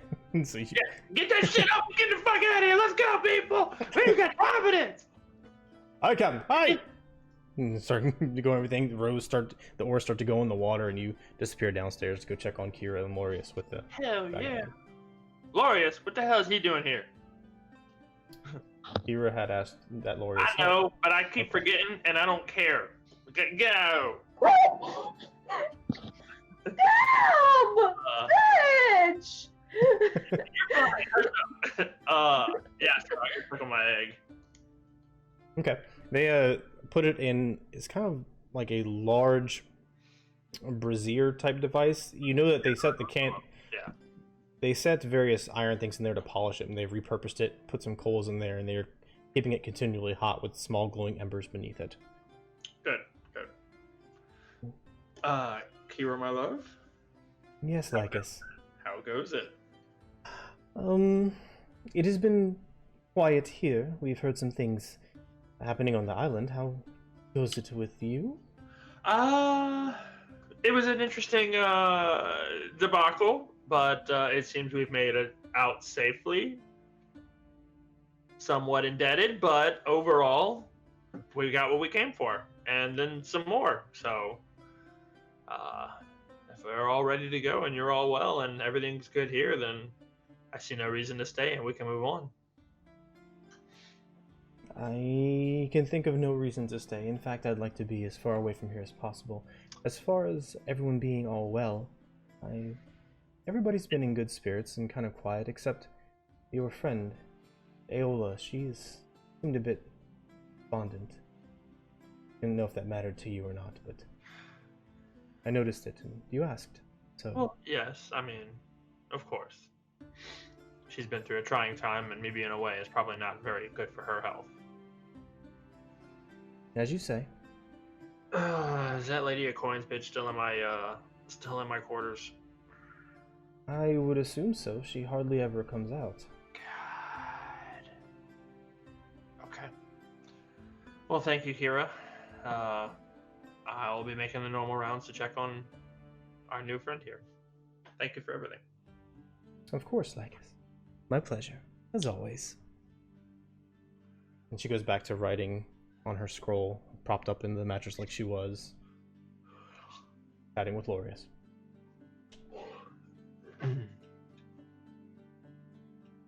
I go make the rounds, make sure we're underway, kind of plot where we're gonna go next. It is beginning to move. They don't really have a course yet. Unfortunately, although you have the piece of the missing gear, the Antikythera, Aina had the Antikythera with her. And likewise, it would need to be oriented on solid ground. So you can depart the island and make some headway, but you can't really tune in to another location without that. So what would you like to do?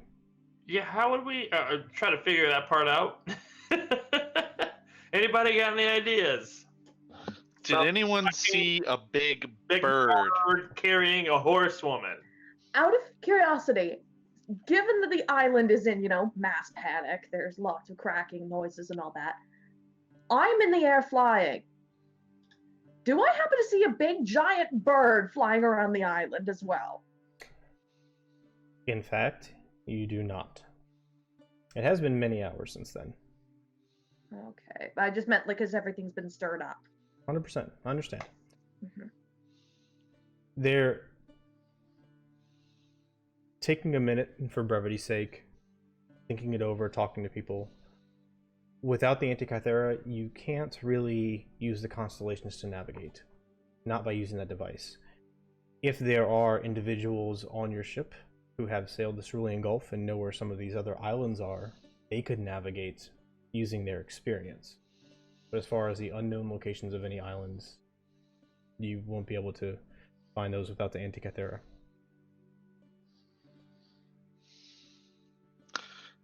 Well, let's go ask some people who have sailed the Cerulean Gulf. Yeah, I put out a call to any and all navigators and sailors that have been in this area. It's like the APB on the World Wide Web. Quite literally. Having to get their asses up here, I've got an extra ration of alcohol if they can help us sail through these waters. Well, I know in previous sessions you have talked to some people about that. About who would know where to go. So you have a couple of islands you could probably go to. Yeah. Austin dropped a list in, but basically the bear goes to Mitros, the Geigen came here to the island of Yonder. Chimera Island is the trickster. The island of the Scorpion is the Centaur and Scorpion constellations, and Themis is the island of the Amazons is the Twins, and yeah. So you would know that from talking on this brief voyage and everything, you would know that Bolon knows the way to Scorpion Island. Thessaly knows the way. I'm sorry, not Thessaly. Lady of Coins knows the way to the island of Themis. That's right. We need to get her the hell off my boat. We're going to Themis. And Fire Island, though. Amongst the sailors, they know the way to Fire Island and Island of the Chimera.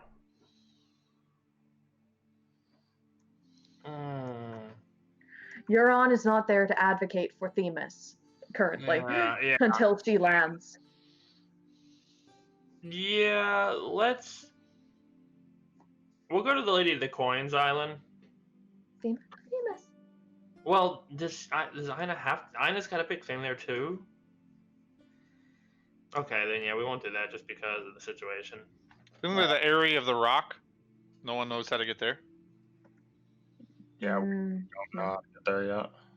No. Yeah. Okay, yeah, we'll go to Fire Island. I mean, that's where we had the visions for. But yeah, we'll just postpone Famous until we get Ina back. Yeah, until we get Ina back, because she has a quest there herself. Okay. To Fire Island. So you interact with some of the sailors and talk about how to get there, and one of them helps navigate the... I can't think of the name. The guy on the tiller. God, I can't think right now. It's been a long week, y'all. And you begin to chart a course that direction. So... Bullbug was the one at the wheel. Bullbug was when he's awake, yes. This is early morning. The day crew hasn't come on shift yet, so Bullbug is not on the steering wheel. As you begin to sail off away from the Isle of Yonder, the sun just begins to rise on the 4th day of your journey. So this is something that I didn't mention last time. Any one of y'all, because y'all are responsible for how much time you take and everything, to track how many days you've been at sea. And this is the beginning of the 4th day here. As the sun rises over the sky and you recollect yourselves, you have time to talk. You know that it will take you about 3 days just because of the magic of the Ultros to get to Fire Island. And there are also typical things that the sailors have been clamoring for. They think they trust you, but they don't understand the wisdom behind not offering daily sacrifices. They're worried about angering the gods, the titans as it were, and so on. So we have some things to discuss and some decisions to make before we continue. Well, we make our regular sacrificial, offerings to Sidon and keep the rotation going. I mean, that's not going to change. We have enough for that, right? For the entire duration? We said we had picked up all the... with Cyanus, we had coordinated picking up all the... we have enough for... inventory stock. Yeah, let me... daily sacrifices? Yeah. Not exactly daily. Well, yeah. But, I mean, we have... Enough at least to start the journey. Yeah. Look, can we sacrifice a trout? Like, with time on the permanent... No, we've discussed this. No. I imagine at some point Sidon gets dipped fish. down. Euron's landed and the Yeah. spell's worn off. Right. But,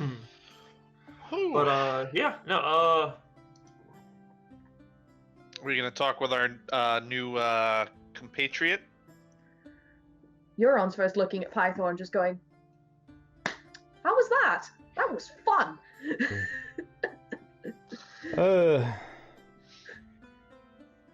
It reminds me of old days.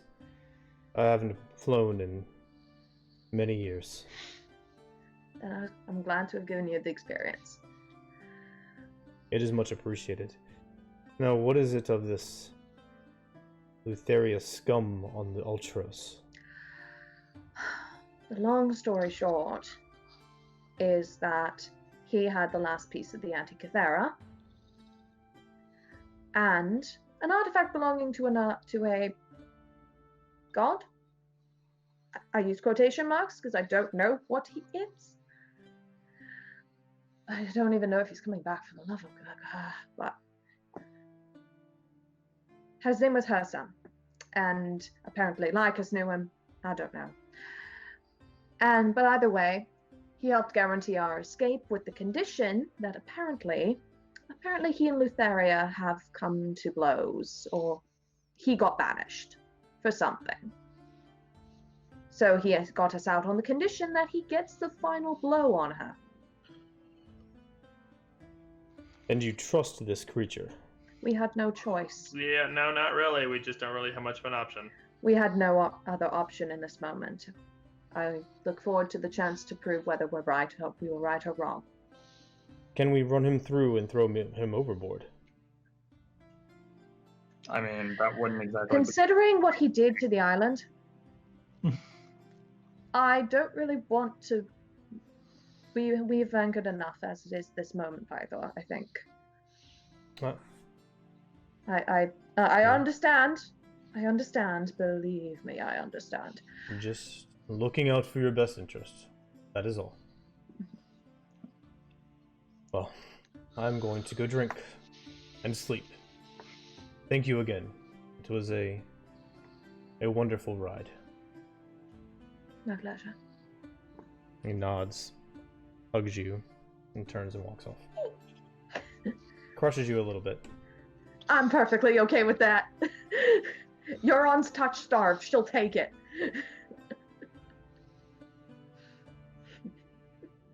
Don't you shake your head at me.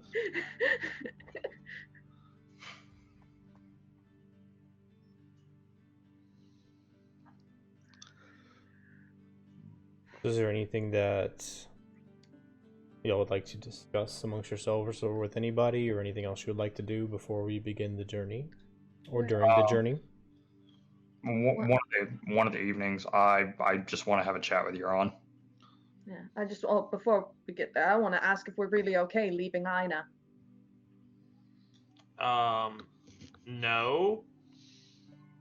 I don't think Ina's on the where island. did it take her? We have no idea.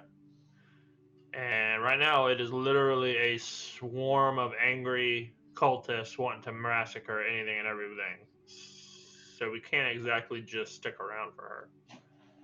We don't even know if that thing ate her. I'm sure she'll be fine. I mean, I've seen her get out of scraps. So If anything, she probably ate it. That's yes. Okay. think she'll come back with a cape made out of its wings. I will pay gold to see that. Bless you, Corey. Oh shit. Thank you. Are we like saying what we're doing on the trip, or is this before we even set sail? It's up to y'all. Y'all tell me what you would like to do before you sail, while you're sailing, whatever. Yeah. This is your time. So basically, my plans for this trip is to get acquainted with my new spellbook, and then continue my potion making, because apparently we've used a lot. So yeah, continue that, and then which I'm going to be working on a greater. So just for your knowledge, Sure. I'll check that.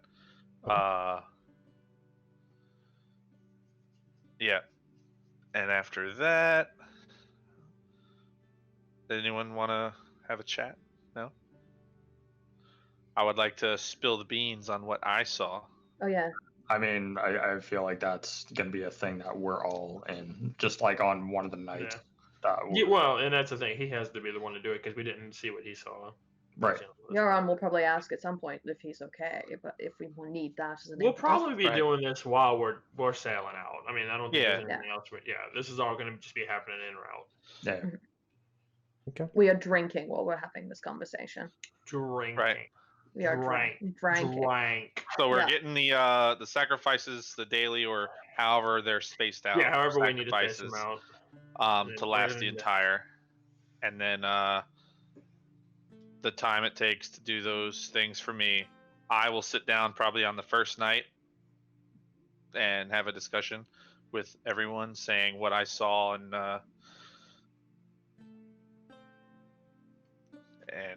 basically tell them like whose book this is and stuff like that. Okay, we'll get there. Just wanted to make sure I understood before we started anything. All right, so just to clarify, not doing any special sacrifices or anything like that, correct? I would try and recommend that for this way we do one every day, and considering we just pissed off the Order of Sidon, it might be good to try and equalize that right now. That's fair. So do like one of the Sidon sacrifices. Yeah. Do a few, a little extra for Sidon, a little more for Okay. No. And one of the wind sacrifices that we can do for Lutheria. Or no, those are both for Sidon. Oh yeah. They're both for Sidon. I'm mixing up my sacrifices. Okay. So one of the just base Sidon sacrifices, and we can shave a day off our sale if we do another sacrifice. If you guys want to do that. I like it. Yes. Yeah. I like it. We can get there in 2 days, right? Mm-hmm. Works for me. That's common knowledge, yeah. Right. All right, let me update my spreadsheet real quick. Oh my god, you have a spreadsheet. Yeah, like I made a spreadsheet for like, hey, here's all my supplies I have. You? Get like a fucking quartermaster. Austin, I love you. All right, so let's see, 19.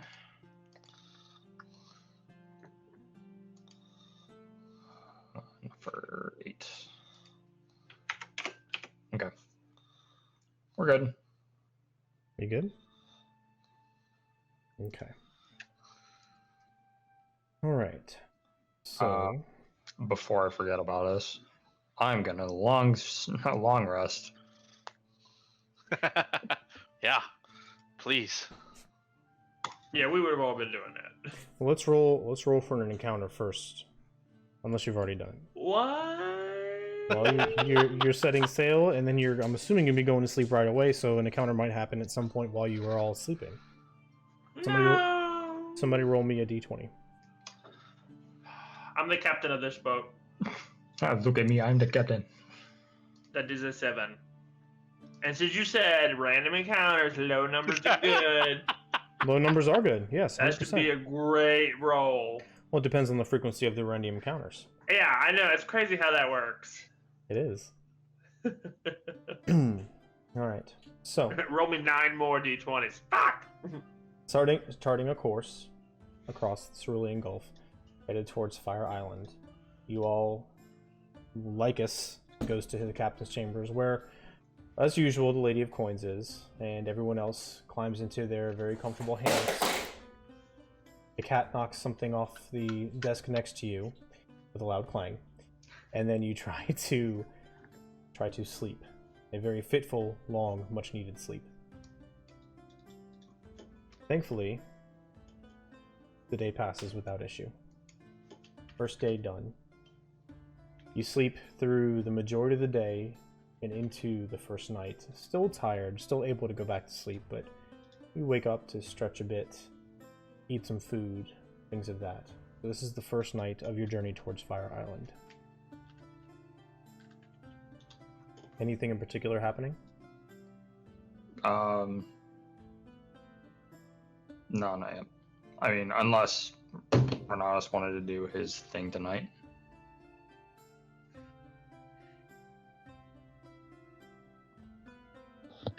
Yeah, we could do it tonight. That's Okay. fine. We had a good night rest. Everyone's back to normal. Okay. So you find yourselves on the deck.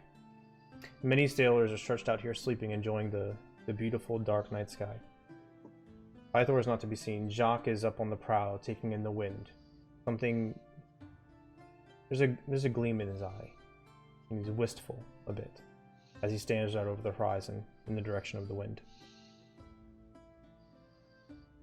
You make your way towards the center mast, where you see several of your friends coming together. The scene is yours. How's everyone doing tonight? Better now that we're not there. Quite Yeah. wonderful. Yeah, I mean, Cheese are good. Weather's good. Food is good. The meat is good. Yeah. Your cabin is still loud. Yes, it does that. How's your roommate? We don't talk about her. I need She's- to talk to her at some point. So Oh well, she's laying out on the bed, so you can go have a talk whenever. later. Preferably when I'm not sleeping.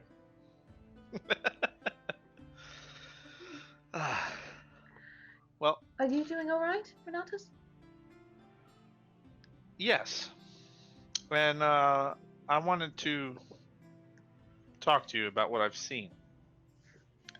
So, I remember some things about when we were on that island. I remember you bringing in the book, and then me almost getting shot in the head with the stone. And then I don't remember anything. So, first, I would like to ask you, what happened after that moment? I mean, I just saw you have the thing, and then you like fell over. The stone flew out at you. Light came out of it, wrapped around your head. You started walking towards the book, put your hands on it, then you passed out. And when you woke up, your eyes were completely black. And then they faded back to normal. Really? Yes. Out of curiosity, DM, did Daemon have could we see Daemon's face at all when we saw him at the necropolis? You could not. It was completely obscured by the Okay. darkness of his very long hood. Okay, thank you. So, during that time, I was on Dultros with the original Dragonlords. And now we were sailing to Proxus. We got to the island, and they left me on the ship as they went to go deal with them. And then, after a few nights of me on that ship by myself, they came out on a cart being pulled by Gigans with the scroll with the oath of peace. All of them dead. Well, 4 of them dead, with the 5th one giving me the scroll and falling down dead.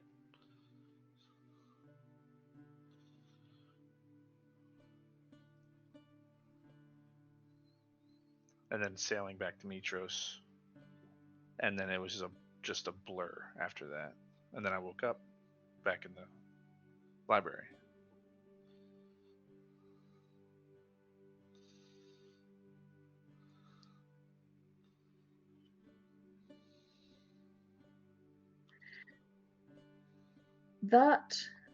So you're not Esther. That's great. Ina's going to be placed. Nope, he's definitely not Esther.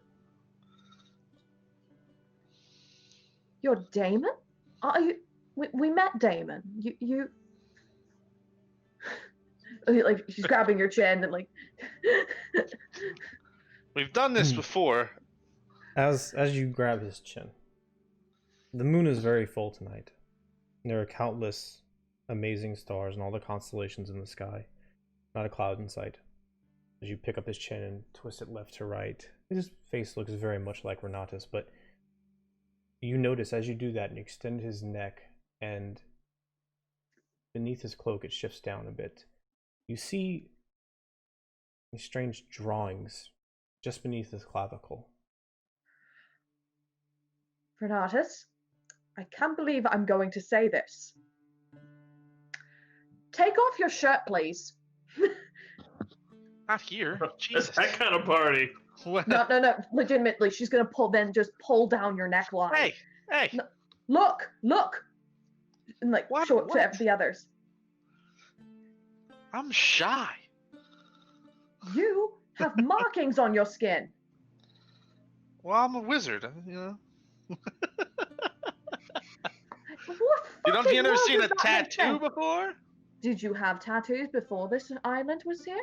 I mean, I have been drunk quite a few times. I swear to God. Wait. Rolling back. Just out of character moment. That first episode Renatus was in, when we went to the spa. I can't remember. Did he take off his robe? He did. He cannonballed into the fucking bath. And he just looked normal, right? I didn't cannonball into nothing. His skin was clean, yes. Yeah, he didn't look normal, but he was clean. Like that's. All right. So reeling it back in, I'm like, those are new. All right, so I'm gonna, you know, Undress. kimono style it, you know, like take out the shoulders, roll them a little bit, you know. Okay. Like, all right. Do any of you guys like recognize any of those or anything? So as he disrobes, he unfurls the top down and kind of twists it up by his waist. It's the best moment for Josh to freeze. Just... Unfurls it down to his waist. You know, he doesn't want to reveal the goods out here on the deck. But you see all these strange symbols. It's accompanied by that indecipherable writing you saw in the spell book you're on. And they aren't randomly drawn. It appears as though the most complex symbol, the one at the very, very end of the book before it slams shut on you, has taken its place directly in the center of his chest. And then, in decreasing complexity, they form concentric circles, the glyphs, in addition to the writing, spiraling out, forming an ornate web of arcane glyphs and terminology that wrap around from the center of his chest down to his stomach, beneath his arms, over his shoulders, all the way to his back, and rising up just below the apex of his neck behind. All the symbols from the book seem to have transferred directly into his skin, and as he slowly spins in the moonlight, you can see they almost seem to glow with a bit of silvery energy. That or they're reflecting the dimmest bit of light reaching the shores of the Cerulean Gulf. Can't really be certain which.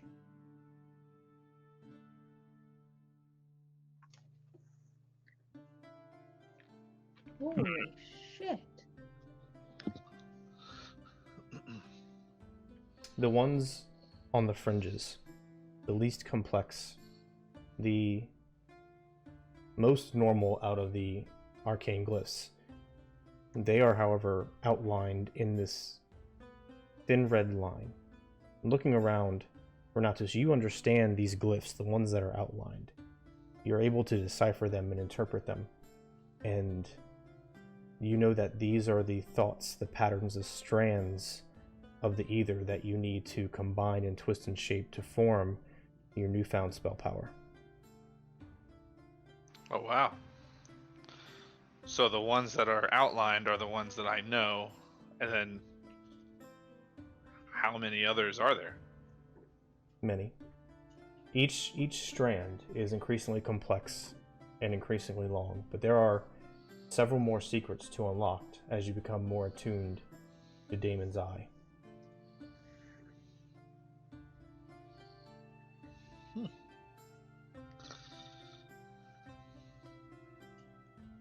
Awesome. I'll let them know, like, I can understand, like, I'll explain what I know to them, like, I can understand these symbols, whether they go down my arms or not, if it's just the torso, but I'll, like, point them out. Be like, I can understand this, like, as layman as I can get to the non-spellcasters, you know, like No idea. Just like line, make boom, sort of.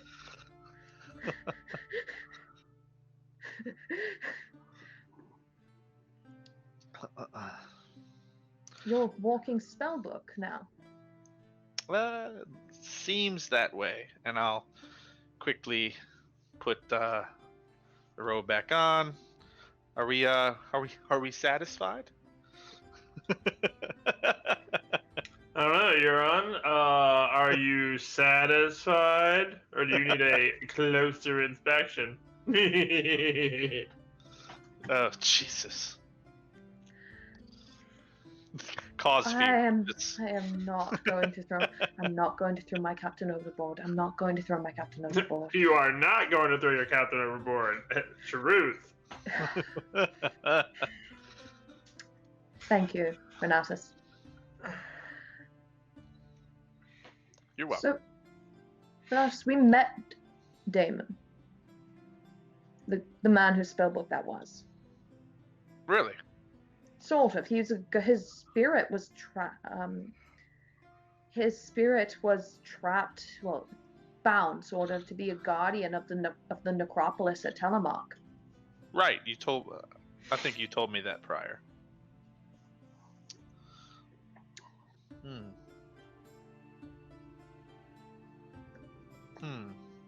So I'm gonna. I'm assuming I still have those stones. Do I not? You do. Do I feel anything from them now? Like Yeah. I'm gonna like kind of just pocket feel them, you know? You reach down. They feel cold and hard. Nothing seems to have changed there. Okay. All right. Well, still gonna hold on to them, and then let's see if I'll idle chit chat with everyone. If we're gonna share anything more. If not, I would like to speak to Jacques. I'd like to come along when you speak to Jacques. I feel weirdly protective of Jacques. I'm gonna go play with my egg. Okay. I'm just gonna be doing stuff up on the deck. He's gonna be looking at his book and checking the numbers. Okay. So, parting ways with Lycus and Cyanus, Euron and Renatus head up towards the prow of the Ultros, and you kind of come to flank Jacques on either side.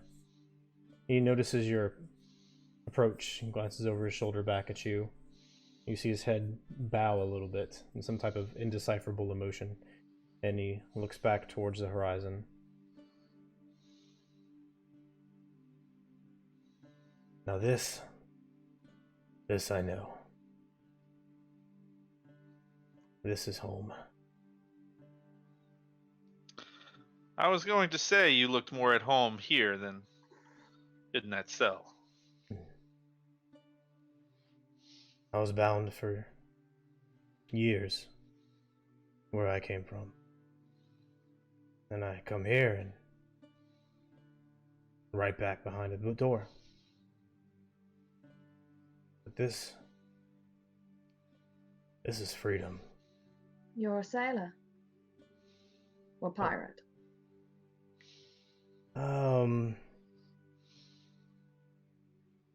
I prefer the term privateer. Do you know what that is? Do I know what that is? I was going to say, is that a Thylian word? It's not a Thylian word, no. No. Well, think pirate, but one commissioned by people with official status. Well, your kings, I think you have here. Like a mercenary. Kind of. Except we don't get in trouble for raiding people. We're paid to do it. Good deal. And, well, this is a bit different. I'm not used to sailing on the water. How else would you sail? Don't tell me he's a. Is this Treasure Planet? Is this fucking Treasure They're Planet? called fuck. What are they called? Spelljammers. My airship, the Hyperion. We usually don't get this close to the ground. It ends up stopping you a lot faster than you want it to. And besides, things and people on the ground can shoot at you. And I don't really like that. So where is the Hyperion? One of these godforsaken islands. We made it through the storms. Never saw him coming. We survived that just to crash, and then those plate armor wearing assholes came and captured me. Put the others out of their misery. And I'm sorry. nah, that's alright. We'd only been together a few weeks. I didn't even know half their names. But yeah, I'd like to find it. See if I can somehow cobble it back together and get the fuck out of here. If you're not from here, where's home? Kinda hard to explain, but you ever heard of a place called Florida? No! No! Florida Man is not part of our campaign!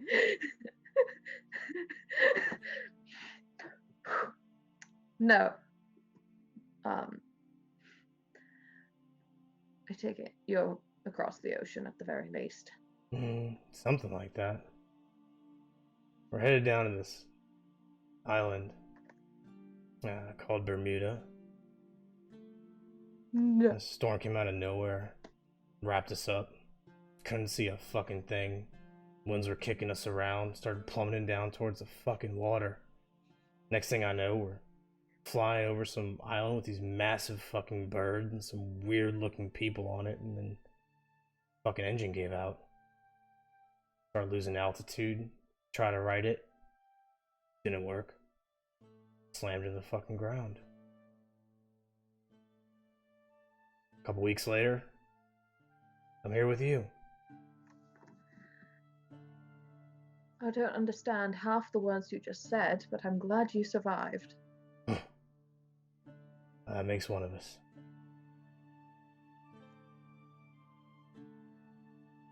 Awkward shoulder pat.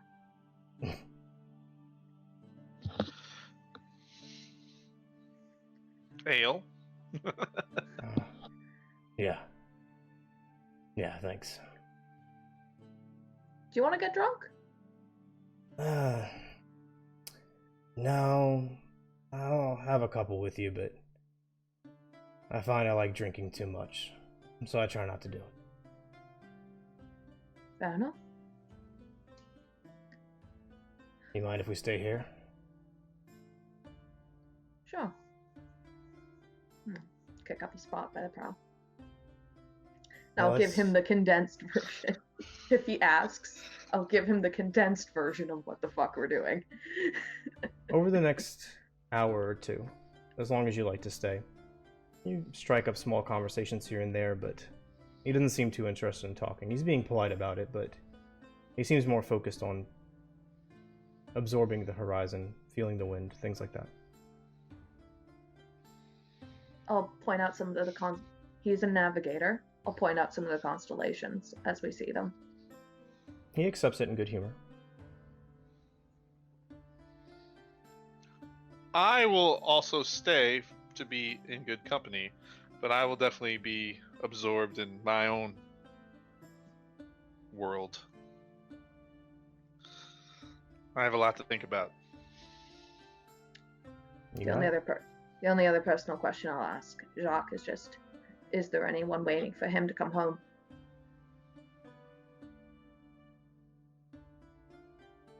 I don't know. Maybe. We burned a lot of bridges. Hopefully one day I'll find out.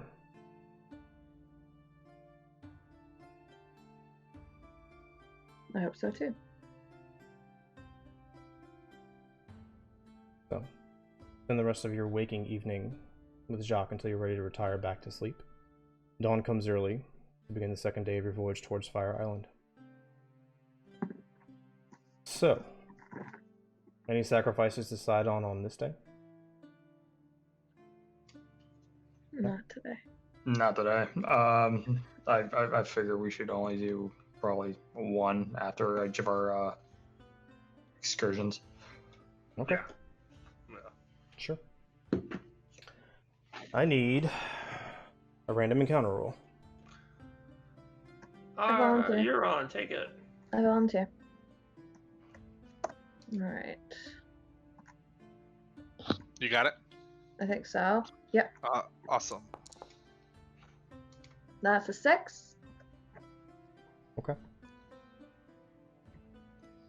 You arise on the second day, much later than dawn, but not quite before noon. Cerulean Gulf is peaceful. No storms on the horizon. The wind is filling the sails. Sailors are in good spirits. Everybody's getting along relatively nicely. You know, if common knowledge is to be believed, you should be arriving at Fire Island the next morning. But this would be your final full day to prepare or handle any business before you arrive there and whatever awaits you. Is there any business to attend to today? Any preparations to make? I can't think of any. Sionis, you wanted to talk to your own. Yeah, tonight. But I mean, I don't think I have any like prep stuff I need to do. Chat with the lady. Just see if there's anything more she can teach me today. Okay. Go ahead and give me an intelligence check. Oh god.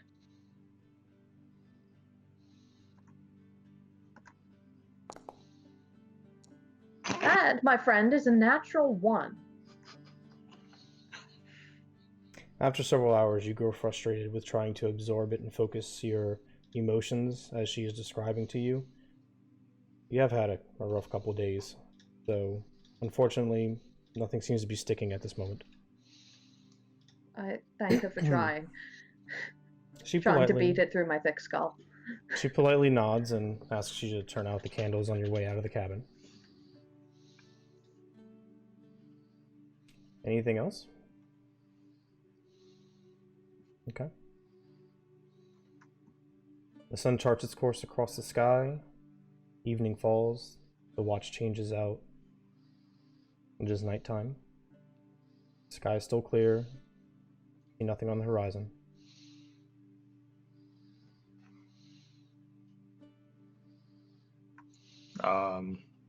Over dinner, I ask Euron if she can meet me up on the top deck by the bow, like after everyone's kind of started going to sleep.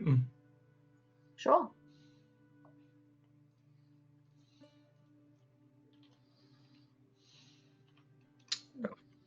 Find a nice spot to lean against the deck. The railing. Yeah. All right. Look, I know we both want Lutheria dead. Yeah. Yeah. I want to beat some answers out of her first, but yeah. I mean, look, I mean, as much as I know we were in a pickle with that last place, I'm glad that the new guy was able to help us, but between me and you, I don't think you still want the last blow. I want the last blow. I do. I mean, if he's gonna be cool with like, hey, if we both stab her at the same time, I'll take that. But I mean, I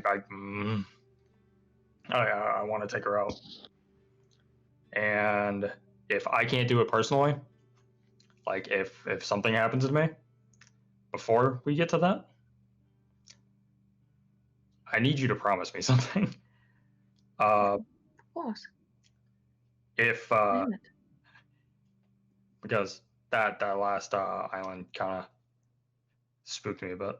That was a lot of people. I'm surprised we got out of there. If you. I go down and it doesn't look like I'm gonna be coming back up, like if she decides that it's finally time for me to just like keep a hold of him, take one of my horns and make it a knife.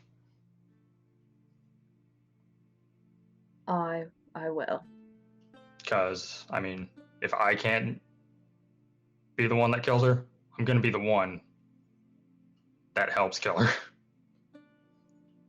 If you can't make it there, I will still bring you. I'll do the same. Thank you. Maybe you could take a snake and turn it into a garrote or something. Yeah, maybe. I don't know. I'll figure out something. And actually, if I don't make it, I'm not sure if me dying would destroy the tether my family has. What little there are, but can you try? Of course. Can you try and bring them back? Thank you. Of course. After we're done here at this island, I'm going to talk to the Conjuress. If there's anything, if he knows anything, I need to know. Well, considering we both have dealings with Lutheria, I think I should probably be there too. I would appreciate it. Just keep this whole I get the last hit thing in Of course. between us. Yes. Because I mean, I'm I trust him enough to like throw him off the deck. Like he seems like he can be a good ally, but something about him just. A person who has fallen from Lotharia's good graces, as much as he probably wishes vengeance, if she offers him a chance back,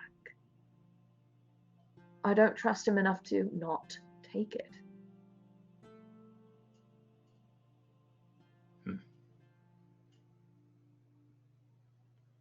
Well, we'll see about this, won't we? So they're promised a dragon. There's a dragon egg here. Yeah, and fire. Lots of fire. Yeah. I don't know. Maybe I'll actually get to use this thing tomorrow. Maybe. You want me to practice? Maybe. Right. But yeah, I'm glad we had this talk. No. Bro hug.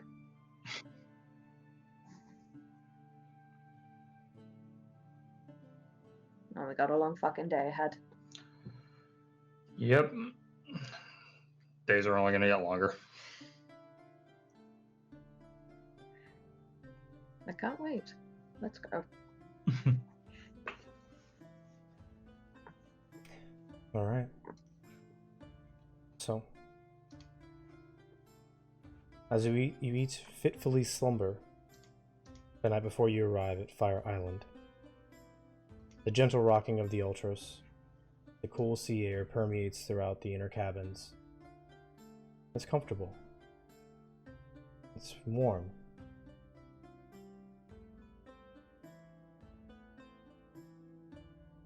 While you sleep, you each experience a dream.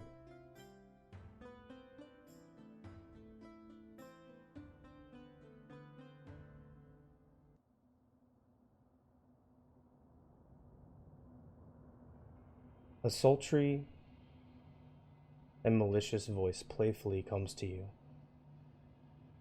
soft as a sea breeze, fluttering through the sails of the Ultras. Why do mortals feel the need to explore? To sail over every horizon?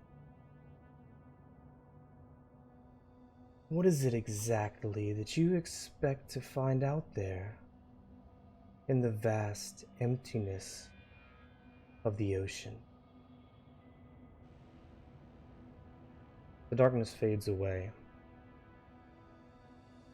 and you see 5 people clinging to the wreckage of a small vessel, drifting towards a distant shoreline. As they draw close, the relief on their face is palpable, now gaunt and hungry and dehydrated. They splash through the shallows and collapse, heaving on the white sand. These men once sought treasure. They once sought to claim their rightful destinies. But now, they seek the simple things: food, shelter, fresh water. As they slowly climb up and walk across the sand into the thick jungle beyond, the sun sets towards the wine-dark sea. You see the men have set up camp, and the tantalizing smell of roasting meats drifting from their small fire. Perhaps you'd like to join them as you hunger for your fate. What would you do when you're out of everything and would give anything for just a bit of food? You see the men greedily chewing and gnawing at the meat and the bones, juice and gristle dripping down their wet chins. But you notice that now, instead of 5 men, there's 4. And the bones are much too large for a pig.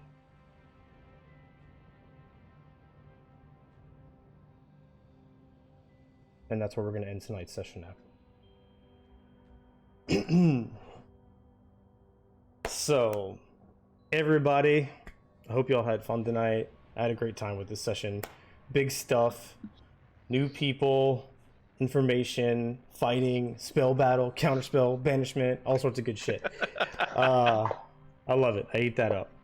So, in keeping with our new trend, I am going to find somebody to raid. So please stick around for the raid so we can share the love. We want to do that. And set up the rolling credit screen. That takes me a minute. And then if my players would do the absolute courtesy of going through memorable, good, bad moments they had tonight, so that we have something to talk about while I am doing this. I'm going to change to some better music too. Well, that was substantially less bloodshed than I was expecting. Oh my I thought we were gonna god, get beat by yeah. a damn dragon, yo. I was straight on like, we fucking did. I was anticipating TPK. Game over, man. Game over. I just fucking Yeah. sat down my bookcase and I'm drinking. I I'm going out drunk. Yeah, I was expecting I like ain't going out sober. I was just expecting like ending this session and then having to message Julia and go, "I'm so sorry." You're the only one who lived. Oh my god, dude! When Oh. that poison cloud came out and I took full damage and it almost killed me, just the poison cloud, I was like, No, you did go all the way down. Never mind. yeah. yeah. And then I had cleared it to- up. had to Nat crit 20. myself. I'd say that That was was one of my best favorite moments of this, was that fucking nat 20. Oh my god. Part half orc and no one knows about it. You know, there's a little bit of John in everyone. You know. God. That's a shout out to the old guys. I heard from Euron. Yeah, I thought yeah. I thought I heard from The nat Corey. 20. The Yeah. nat 20 was fucking boss. And Corey with the cloud. What about you two? Anything in particular? I mean, the entire little backstory exposition dump we had for Renatus was pretty cool. I like hearing more about Shock. He seems interesting. I want to know more about our little satyr friend. That's the key for me. And I know he's some sort of ancient fae. He wanted me to do some tasks, but that whole instrument to the guy, like, that's a nice loot, bro. That's a real nice loot you got there. See what I can do with that loot. I'm trying to. I thought he was going to be on the ship. Yeah, I I thought he met us here. I was half gonna look on the ship for him. Yeah. Well, my favorite part, man, everybody's getting off this time. I'm trying to find somebody. I always like combat, of course, and having spellcaster battles is really cool.